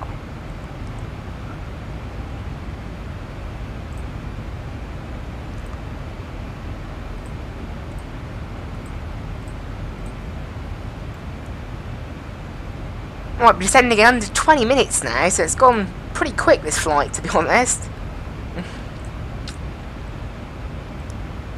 So that's the thing. I mean, I used to find anything over like 700, 800 miles was a really long flight, but started to get, you know, a bit more used to some slightly longer flights. They're quite nice. You know, you can just chill out for a bit. That's what I like about flight simming. It's actually quite a chilled out game to play. And it's nice. That's why it works for streaming, I think. I think it would work if there was more people watching the stream as well, because then you have, like, you know, it's a lot busier and whatever. But that won't happen. I mean, YouTube streaming itself isn't that big anyway, but I prefer it to Twitch because I really dislike Twitch. YouTube is the best, easily. Identified climb 340. Austrian 16. Climb level 340. Climbing flight level 340, Austrian 16.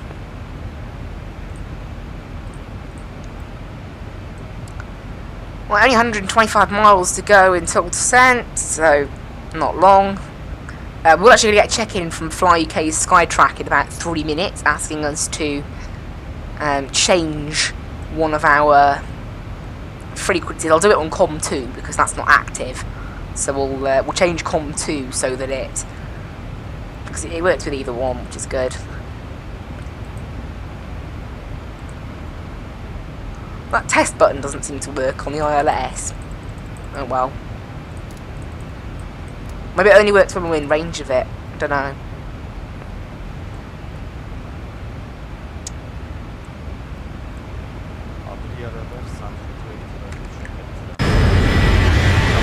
There you go, there's the plane. I love the livery. I like Fly UK's new livery.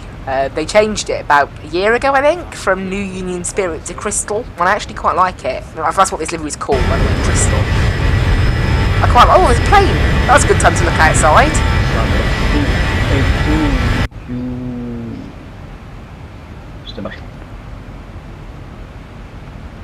Who was that? Was that EY8202? Oh, no, I think it was Eurowings 32 Papa.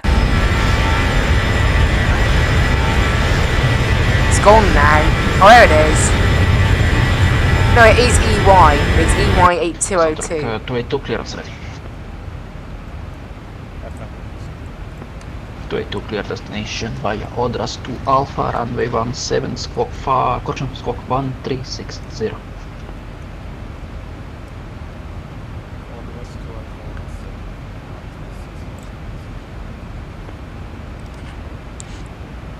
Under 282.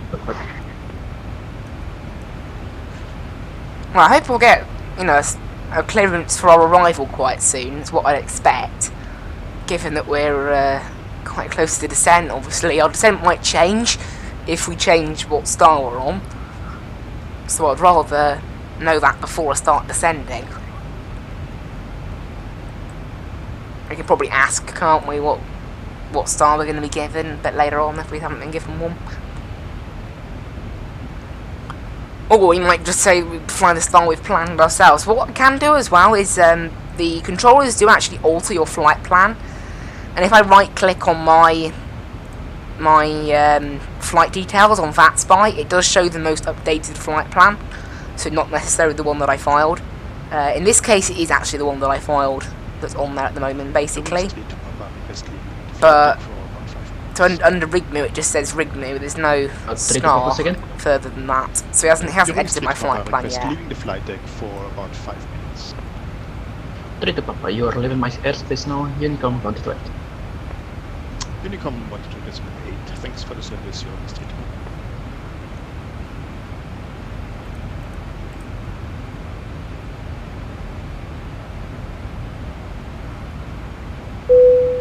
Oh, there we go. 484. Go ahead, Skyways 484.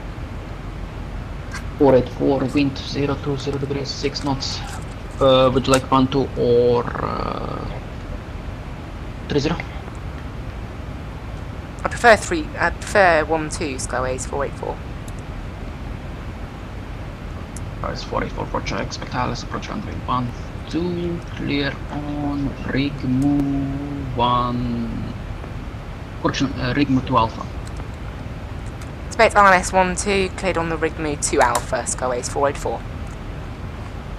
So there you go. Actually, I mean, obviously the changing winds as well meant that it would have been a bit better to receive that, but yeah, we're going to swap over to the RigMu 2 Alpha, which is a bit nicer. It means that we get a bit more of a straightforward approach into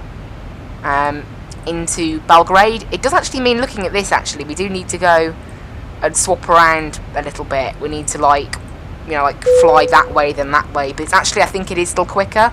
So RigMu 2 Alpha, and it'll be the Devda transition. And it did also shorten our route by 10 miles. No, actually, it's kept the route exactly the same length. Interesting. So in the end, it doesn't matter, but it does mean that we are, I think the winds, the way the winds were going.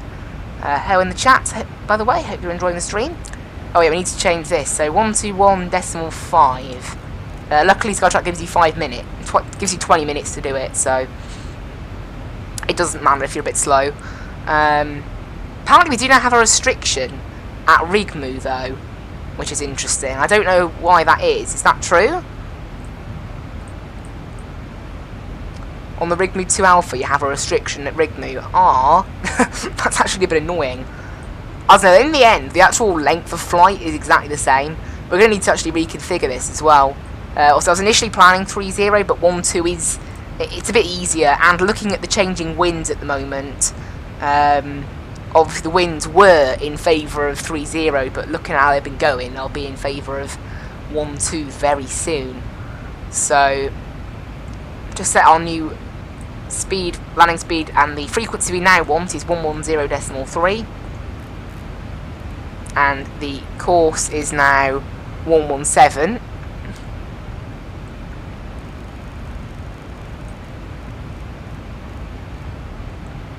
And that's all we need to do, I think. I don't know about the minimums. Are they the same? Oh yeah, airport elevation as well, 350. So we'll set that in there.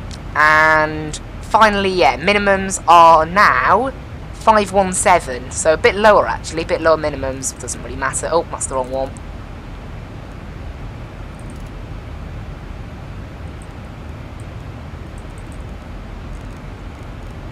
.517, so about 40 feet lower. That's fine. So yeah, and that also means, I mean, it actually gives us, there's actually a quick exit taxiway at Delta. So if we could take that rather, because there's no quick exit taxiways landing on 3-0, so that'd be nice. Honestly, I probably should have taken 3-0 thinking about it, to be honest. I think 3-0 would have been a bit quicker, but never mind. Charlie Squawk 5160, Comlux now. Obviously, looking at the winds, I think we should have swapped anyway, which we did, of course. And it's below flight level 170 by Rigmu.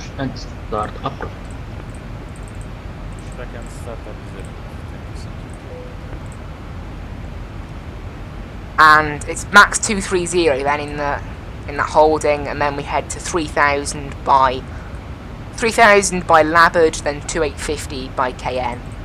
Great. Okay, and then the actual distance of the flight is exactly the same. Does mean we need to descend a little bit earlier though, I think.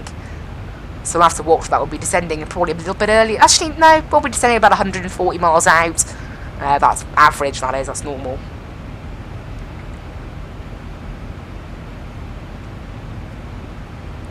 So we'll request descent at about 30 miles or so. Yeah, so this flight's gone pretty quickly, really.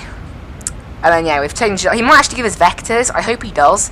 If he gives us vectors into the airport, that would be nice, rather than having to go around in that massive loop. Although he might not, because obviously he's controlling quite a large area, so he won't really care about just individual airports.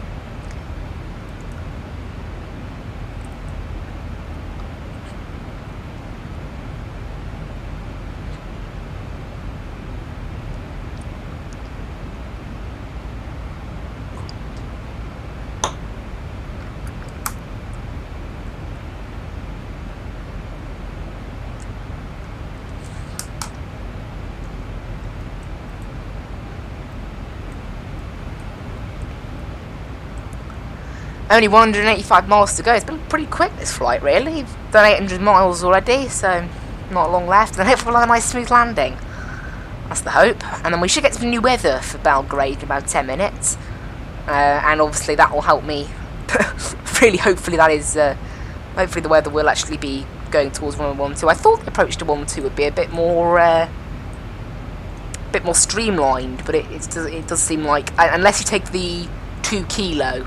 the Rigmu T kilo, but obviously he's given us the 2 alpha, so can't do that.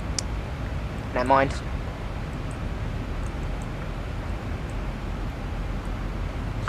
So 1-2 is better anyway. I'd rather descend while going in a bit of a spiral pattern rather than missing the airport. And then also remember, he would have given us the 2 mic, I think.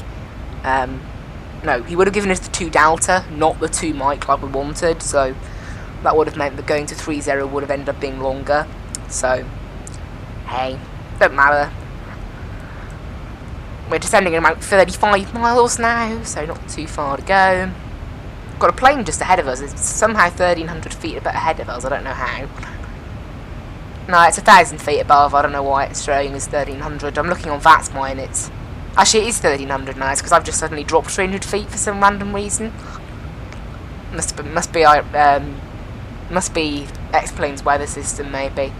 It's an Emirates 777 going from Dubai to Schiphol at 36,000 feet. No. I'm looking at its plan. 8 Unicorn bound to the Oh, 38,000. Oh! Ouch! That guy's a bit loud. Yeah. There we go. Skyways 40, Corona Skyways 484, direct Bravo Echo 101. Direct Bravo Echo 101, Skyways 484. There we go, he's giving us a nice direct all the way straight into Belgrade Airport there. Vizer 1032 when ready, descent for level 230. No one ready, descent 230 with 103. Which means we're almost ready for descent actually. He's given us straight into the airport basically. Well, we're not ready for descent just yet, but the plane seems to think that it's time for descent, look. So I'll watch for when that starts going down and we'll request descent. It's a bit of a weird one, that. We should start having to descend quite soon, but not just yet. I don't really know what's going on with that. It's not supposed to tell us to descend when we're 1,000 feet, above where we're supposed to be. It's a bit of a weird glitch there.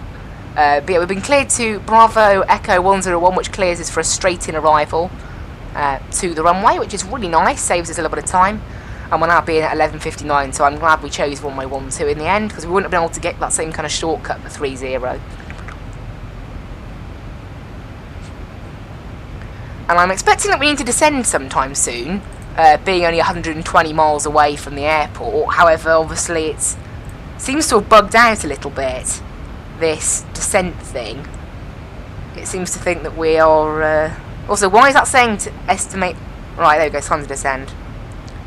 Skyways 484, ready for descent.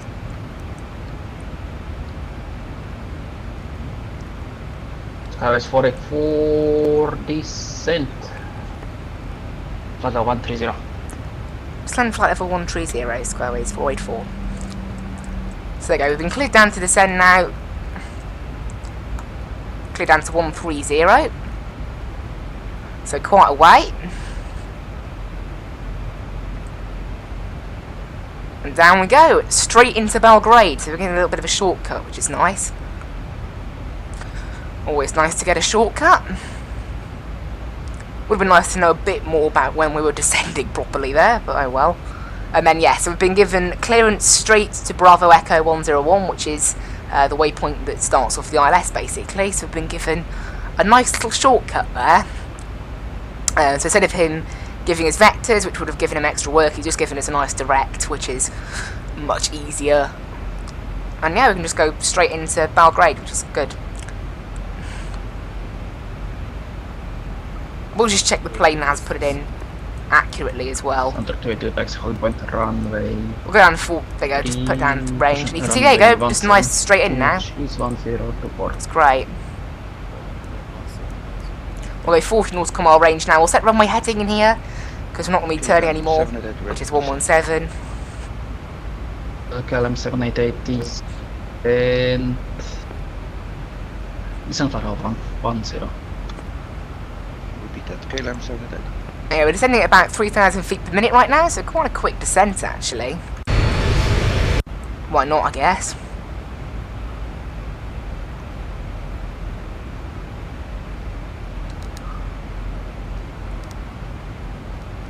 And we can actually get rid of the rig move to alpha on our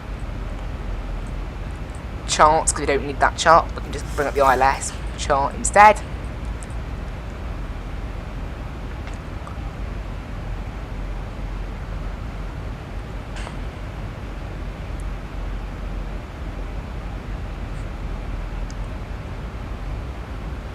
So we've already descended like 6,000 feet, so we're doing a pretty quick descent.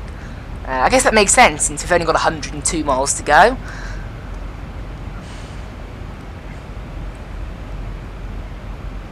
So we haven't got that far to go, basically. This is implying that we're at 7,000 feet to Bravo Echo 101, which seems a bit high to me. Don't know. And then 4,400 at Devda, and then 3,000 for the ILS. Is it I'd rather be at 3,000. Yeah, it's done the same thing. It's at 3,000. It's actually 3,000 or above, so I'll just put 3,000. It's not between 2,850 and 3,000, so it got that slightly wrong. So there you go, just briefly redone our descent profile by a bit. Adria radar, good day. Austrian 731, climbing flight over 230 inbound Stein. 731 identified. So yeah, that's 9 there. 0103 Got a bit of a better path for us. V0132, continue Unicom 128. 122, that's 103, thank you, goodbye.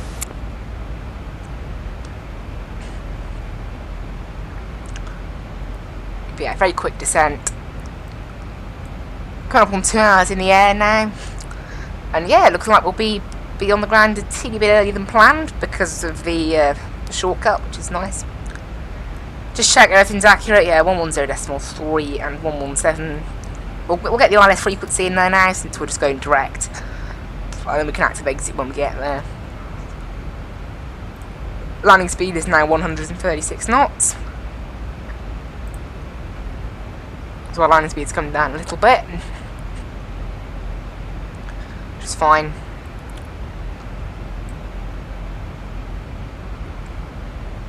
And yeah, 10,000 feet is the transition altitude. The QNH is 1034, so we've preset that. 1034, if that's correct. Anyway, we might have some new weather now. Yep, the 11:30 weather is there, and in fact the weather has just shifted so that it's an exact crosswind, no matter whether we use 12 or 30, so we could use either runway. It's 11 degrees. Actually, the wind is also variable between 320 and 080, so pretty average winds, really. 6 knots, so quite calm still. Clouds and visibility okay, and yeah, QNH 1034, so quite a high pressure. So we've got to remember when we go through 10,000, we'll probably have about 600 feet added to our altitude, so we'll watch not to be too high. Going through 10,000. Wind 050 degrees, 5 knots, runway 17 clear, take off. 17 clear for takeoff. So we'll make sure to get our seatbelt signs on, I think, before we get to 13,000, maybe like 15,000, we'll turn on the seatbelt signs. Just to make sure everyone's sat down and ready for the arrival. And yeah, I don't know what's going on here either. There's a bit of a weird bug where it's saying I think that's to destination. Or maybe that's estimated descent, I don't know. That's saying 67 miles, but then it's 78 miles to go, so I don't know quite what's going on there. Bit of weirdness, but never mind. Looks 91 ready for start and push back. Looks 91, start and push approved. Start and push approved, looks 91. KLM 711, wind is variable 5 knots, would you like 11 or 2? Oh, the plane just connected in Belgrade, so on the ground. Oh, there you go. This is the terrain bug I was on about. Look, like straight in, so it's disappeared. But then if we turn left, you can see the terrain. It's a really irritating bug. But never mind. That happens in X-Plane. KLM 788, Roger, clear Nera 8 Alpha arrival. Once we get to the tile, it will load in. Okay, but it's just about now. It's what we can still see this tile that it's. There you go. In fact, it has. There you go. If we actually look that way, look, it loads in. It's just a weird bug to do with the angle you're looking at it, whether it loads it or not. I don't know why it's like it. It happens on both my computers, so I don't think it's something to do with graphics settings or graphics cards or whatever. It's just a bit of a weird bug, but never mind. It doesn't matter, does it? Oh yeah, I forgot. I was going to say, move the heading and then remembered I was going to keep the heading at runway heading since we're just going in a straight line from here. Report to question, climb file 350. Climbing flight level 350, Austrian 731, thanks. Emirates 147, Unicom 12 decimal 8. Okay, come on to the destination. It's nice to get some ATC into Belgrade though. Wasn't expecting any, so that's really nice. Oh, the plane in Belgrade's just disconnected, so who knows what's going on with that one. Soundtrack 282 identified. Climb 350. Climb 350.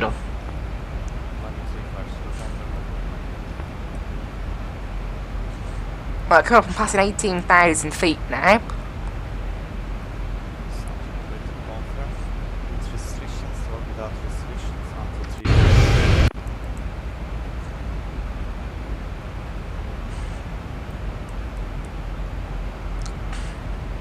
So that's half of our descent done.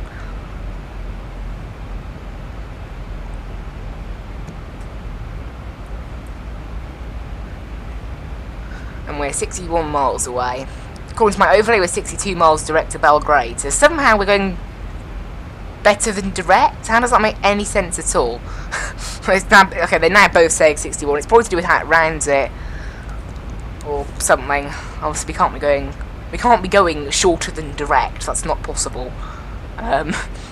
So who knows?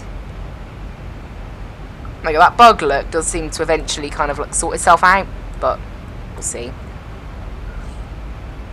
So I've had it lots before. It's quite common in X-Plane. It's where you get gaps between tiles. If we look, there might be a bit of terrain.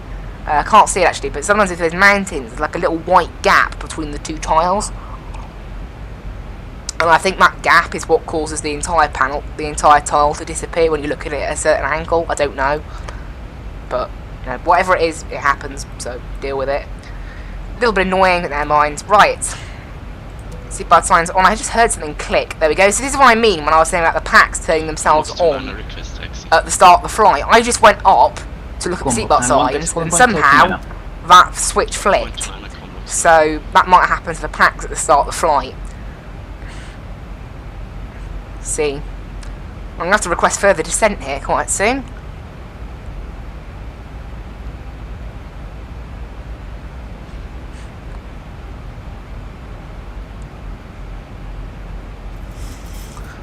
Well, I'll request it about now, when we're passing 14,000.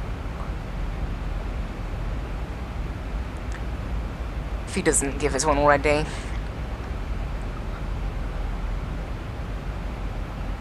I think there's 14,000. 1,000 to go. Skyways 484, request further descent. 484 descent, 4,000 QNH is 1034. Descend 4,000 feet, QNH 1034, Skyways 484. There we go, 4,000, and we'll set the QNH now, I guess. Obviously, the transition level, we don't actually know. Weirdly, it hasn't actually changed our descent profile doing that. Interestingly.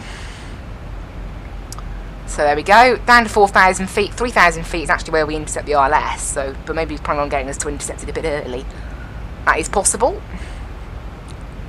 We need to be at 210 knots at Bravo Echo 101, and we're currently doing a lot more than that, so I don't know whether the plane is planning to slow down a little bit more. Obviously we're going to slow down to 240 knots at 10,000 first. Well, we need to get to 10,000 to do that. We're not near it yet. Comlux 91 ready for departure.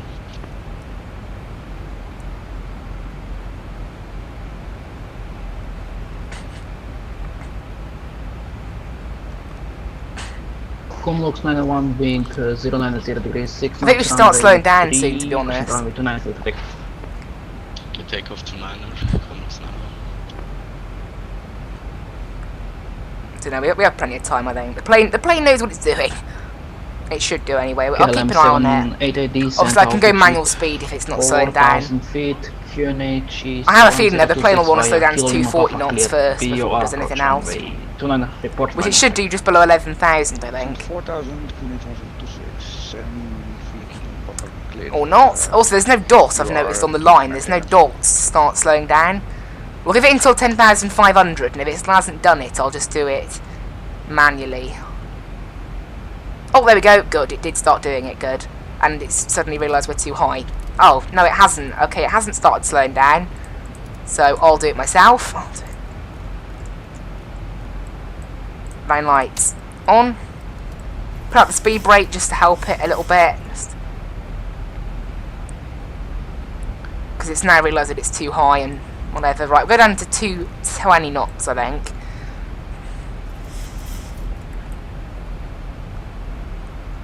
Yeah, I don't know what's gone on with this plane. It hasn't really planned its descent very well.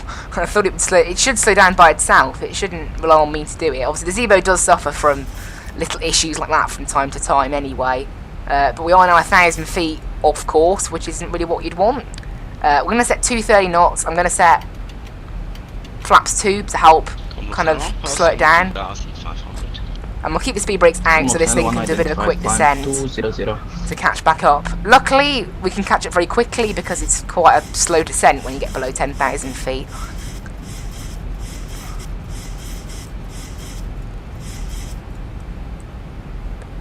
We are going a little quick though. Confirm climb 120. Yeah, I know drags, the plane's like drag required, like obviously. That ain't gonna help though. I think we should slow down to 210 knots in time easily. And Kumlux Niner 1 after passing. We're okay. There we go, so we just hit it there, look. Kumlux Niner 1, continue present heading. So they're gonna start slowing down nicely. So they go down to 210 knots, look, slowing down nicely.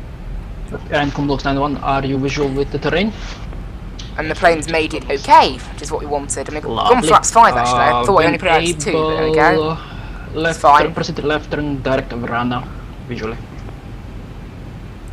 Visual left, turn to Verana, enable Comlux 91.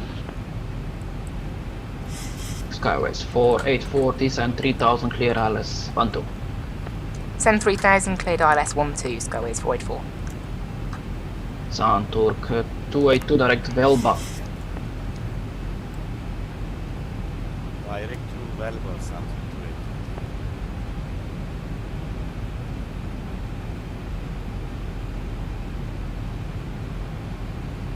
282. Okay, right, on approach, just got the approach armed because we've been cleared for the ILS. So we should pick it up, well, not just yet. We're going to keep 210 knots on the speed. I'm going to go manual speed. Okay, if I go, yeah, so if I go auto speed, it thinks we need to start slowing down even more. So we're just going to do manual speed until the landing now. We'll go 200 knots. I think we can arm the auto spoilers and the speed brakes now. I don't think we'll need them. Auto brakes we'll set to 2, even though it's a very long runway. You know what, we'll set it to 1 actually. It is a very long runway, so I don't think we're going to need anything. It's 11,000 feet. So, you know. I always slow down too much. You know what, let's consult the aircraft, see what it thinks. The performance on landing, oh great, I have to put all this in now, do I? We have gross weight, why isn't our gross weight listed there? 61,000 kilos. QNH is 1034. Wind is 6 knots. Alright. So it wants the full. It is 030 at 6. Runway 12. Flaps 40. Auto brakes 1. Right, so that's now saying auto brakes 1 should easily be enough. So we'll use auto brakes 1, I think. And yeah, we're descending nicely now, and we're cleared on the ILS. We'll report when established, I think. I can't actually see the ILS popping up there yet. We have got it tuned, 110.3, yes, and 117, yes. So everything is all ready to go on the ILS, so we should just pick it up whenever, hopefully. I think in that explain it's impossible to pick up an ILS when you're further than like 20 miles from it, but I think we're actually closing in on that anyway. It's because we're too high, we won't start picking it up until Devda. Actually, it starts at Labud. Labud is where the ILS starts. Oh, there we go, it has actually just picked up the VOR. Level 315, squawk 5214. So that's good. Obviously, that kind of tile bug that's preventing us from seeing a bit further into the distance is a bit annoying, because even though we're now flying over the bugged panel, the bugged tile, it still doesn't show properly. It's a bit annoying, but that's how it is. Right, we'll go flaps 10 now. Oh, I seem to have trapped it in a place where it's a bit annoying. There we go. So down to 180 knots now. We won't need to go any quicker than that. We're 18 miles out, 18 DME, so still good on that. and yeah, we're on the VO1. We're just need to wait for the localizer. No, not the localizer. What am I on about? The glide slope, which will start at 2,800 feet. Well, we should get it a bit before then. Go around altitude is 3,000, so we'll just keep it at 3,000 for now.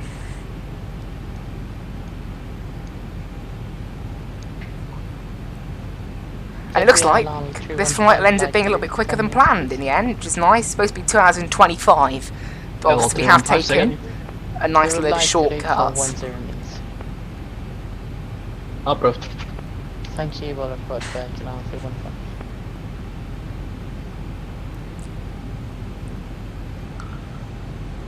Yeah, we just need to wait for that localizer, then the glide slope to come in, which it should do soon, hopefully. I think it started moving now, actually. Maybe? No. I thought it started moving, that little thing. Obviously, we're still 14 miles out. It is quite a long leg onto the ILS, this one. 1,000 to go. So they're going to start to really slow down our descent now, so that we can pick up the glide slope, hopefully. And it's currently still above us, the glide slope. Can't see the runway just yet. Actually, I think I can see it. There it is, look, there it is. Obviously the happy lights won't be picking us up just yet, I don't suspect. We're still a way away. There it is, look. Yeah, according to the happy lights, we are a little low, obviously. They won't be accurate from this distance out.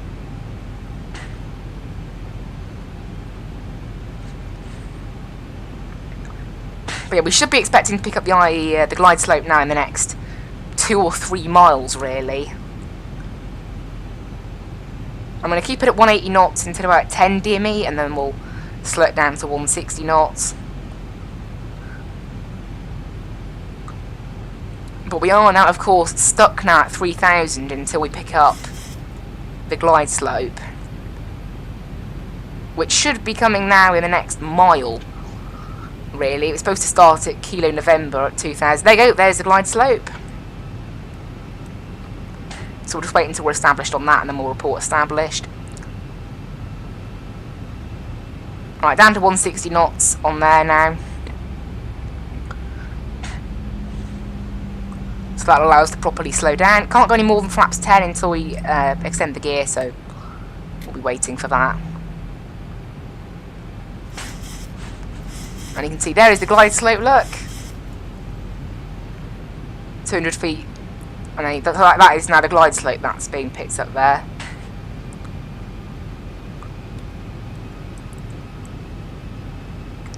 Skyways 484 established on ILS 12. Skyways 484, wind is 030 degrees 6 knots, runway 3, caution runway 12 clear to land. Runway 12 clear to land, Skyways 484.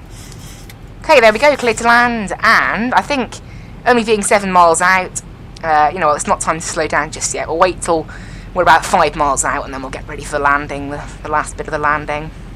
And we'll take manual control of the aircraft there as well.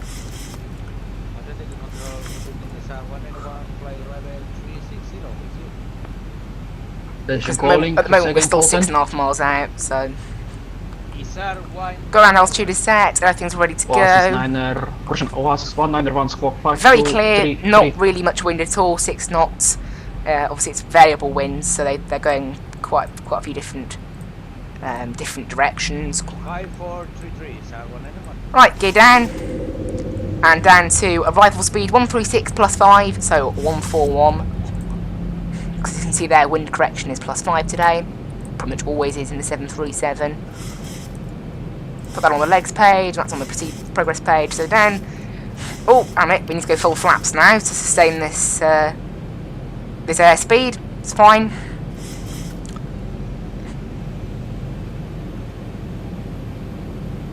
So there we go, flaps 40 is set. And we're at 141 knots. Disengage the autopilot. So, my plane, my throttles.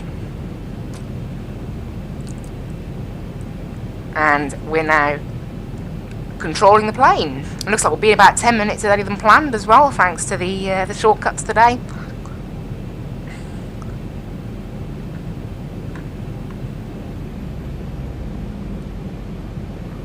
Speed brakes are armed, oil brakes set 1, and engine start switches are continuous. KLM 788 wind, ready to 5 knots runway 29 clear land. Runway 29 clear to land, KLM 788. And then once we land, we'll vacate on Delta, hopefully, and then we'll taxi into the Alpha apron if we can make Delta, that is. Oh, give it a bit more power. Actually, we've lost a little bit of speed, so we're a little bit off course. As there you go, Papa lights are now 2 white, 2 red. So we'll start ascending again.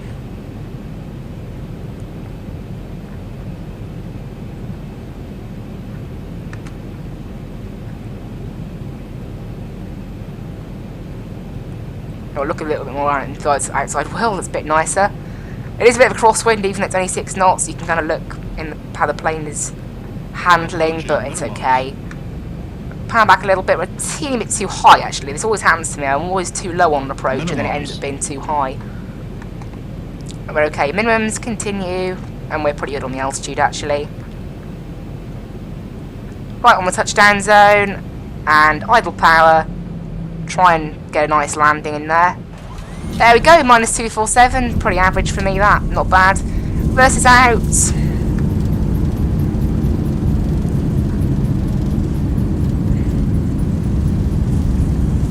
And 80 knots, reverses in.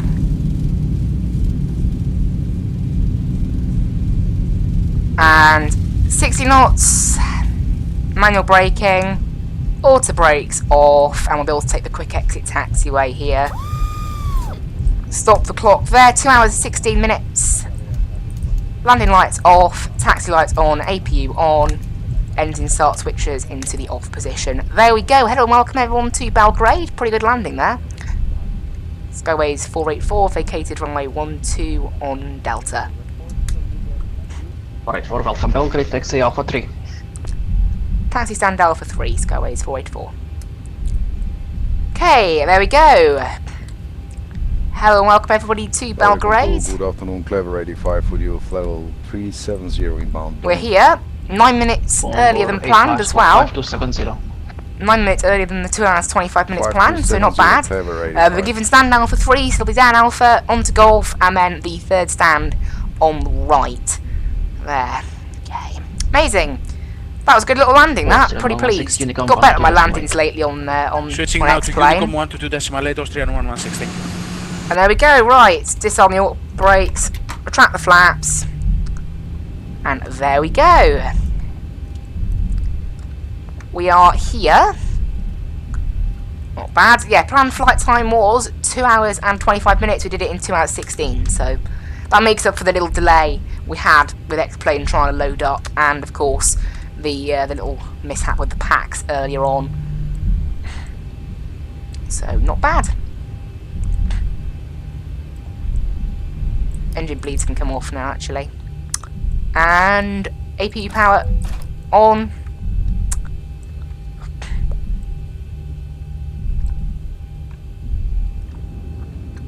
I do like the 737, it's a really nice little aircraft, gotta say. Go this on the ground services page so we can get the chocks and all that ready as soon as we pull up.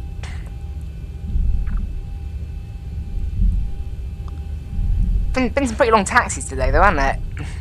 And you can see there's the terrain not properly loading in. Looks okay, there you go. The Samworld jetways should be automated here, so that'll be good. Clever 85, squawking 5 to 70. Identified. 85. Right, that's hotel, we want Golf. There you go, the apron Alpha, and then as always, very high quality scenery here in X-Plane. All the floor markings and everything that you get in the real airport, which is great for trying to find yourself around. So there's the Charlie apron, we want the Alpha apron, and it'll be Alpha 3, and we'll just taxi to the right. So, yeah, I love this scenery actually, really nice scenery. It's always like this with X-Plane. The one thing that this sim is best at is that default scenery quality. It's always really amazing quality scenery. with all the floor markings and jetways and terminals and ground crew. It's all lovely. Right. Turn right into the stand.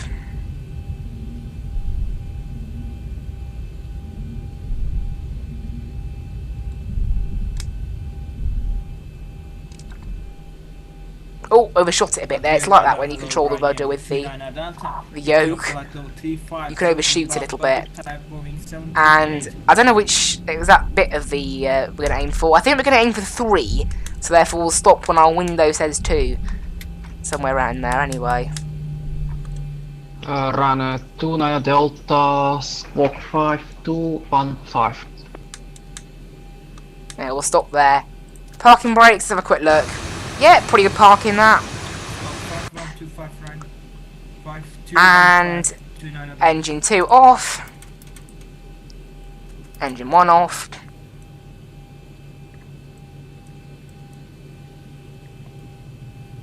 And we want chocks on. Parking brakes off. And twitch the engines to turn themselves off. Engine start twister in off position. Taxi lights can come off. Fuel pumps can come off. Beacon light off. That should get the jetway to connect.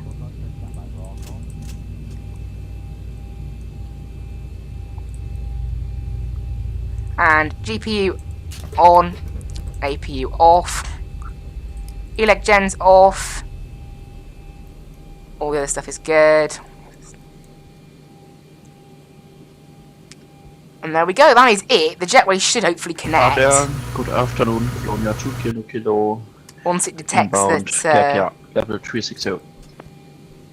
Station calling calls on. This always happens with Samworld jetways. Like the airport's... The engines are off, so I don't know what it's having an issue with, not connecting. Never mind, we'll connect it manually if it still doesn't connect once the engines are fully off. Colonia 2 Kilo. There you go, see, it's on automatic, look. My airspace, Unicorn 128. But it ain't doing anything. So we'll go to SAM, and then Airport Operations Centre, parking. Go to manual mode. Okay, this is the problem. So it doesn't actually detect the jetway. So that's our problem.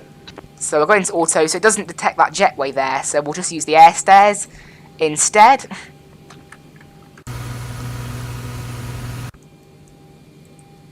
The air stairs aren't extending. The door doesn't need to be opened first, does it? I don't think it does.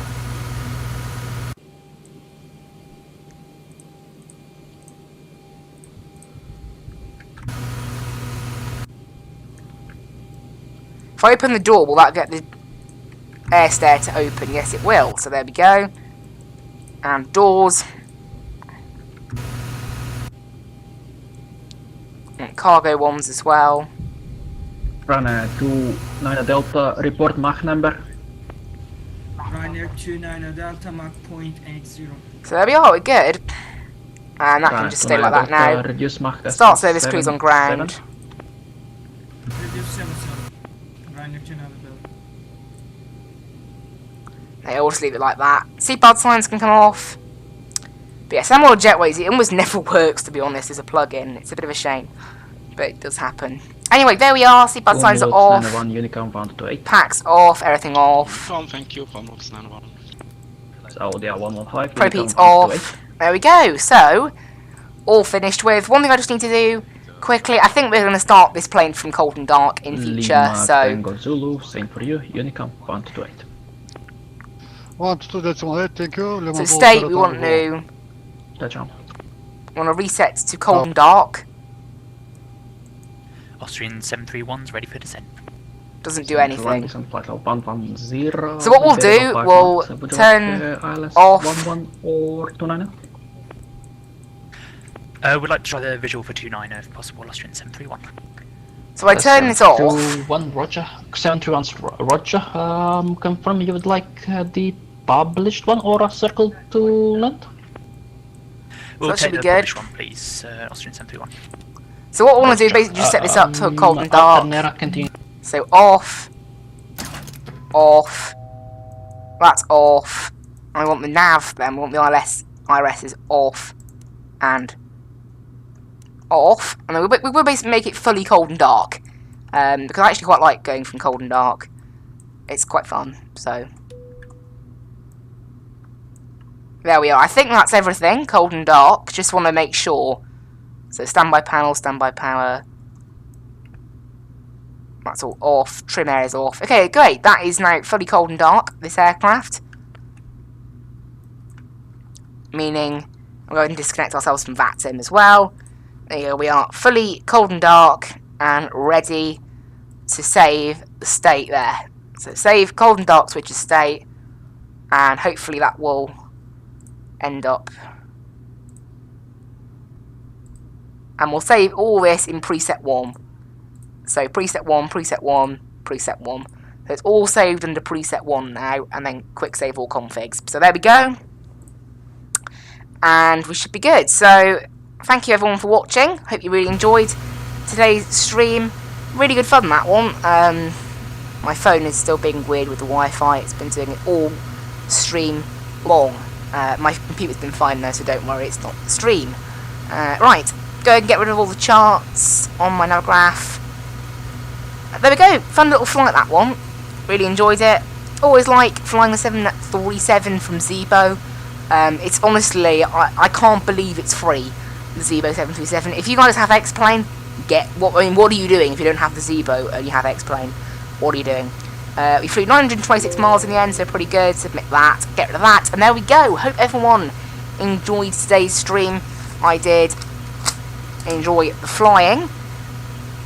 So, you know, I don't do many streams at the moment, but I've been doing a lot of flying, I'll assure you of that.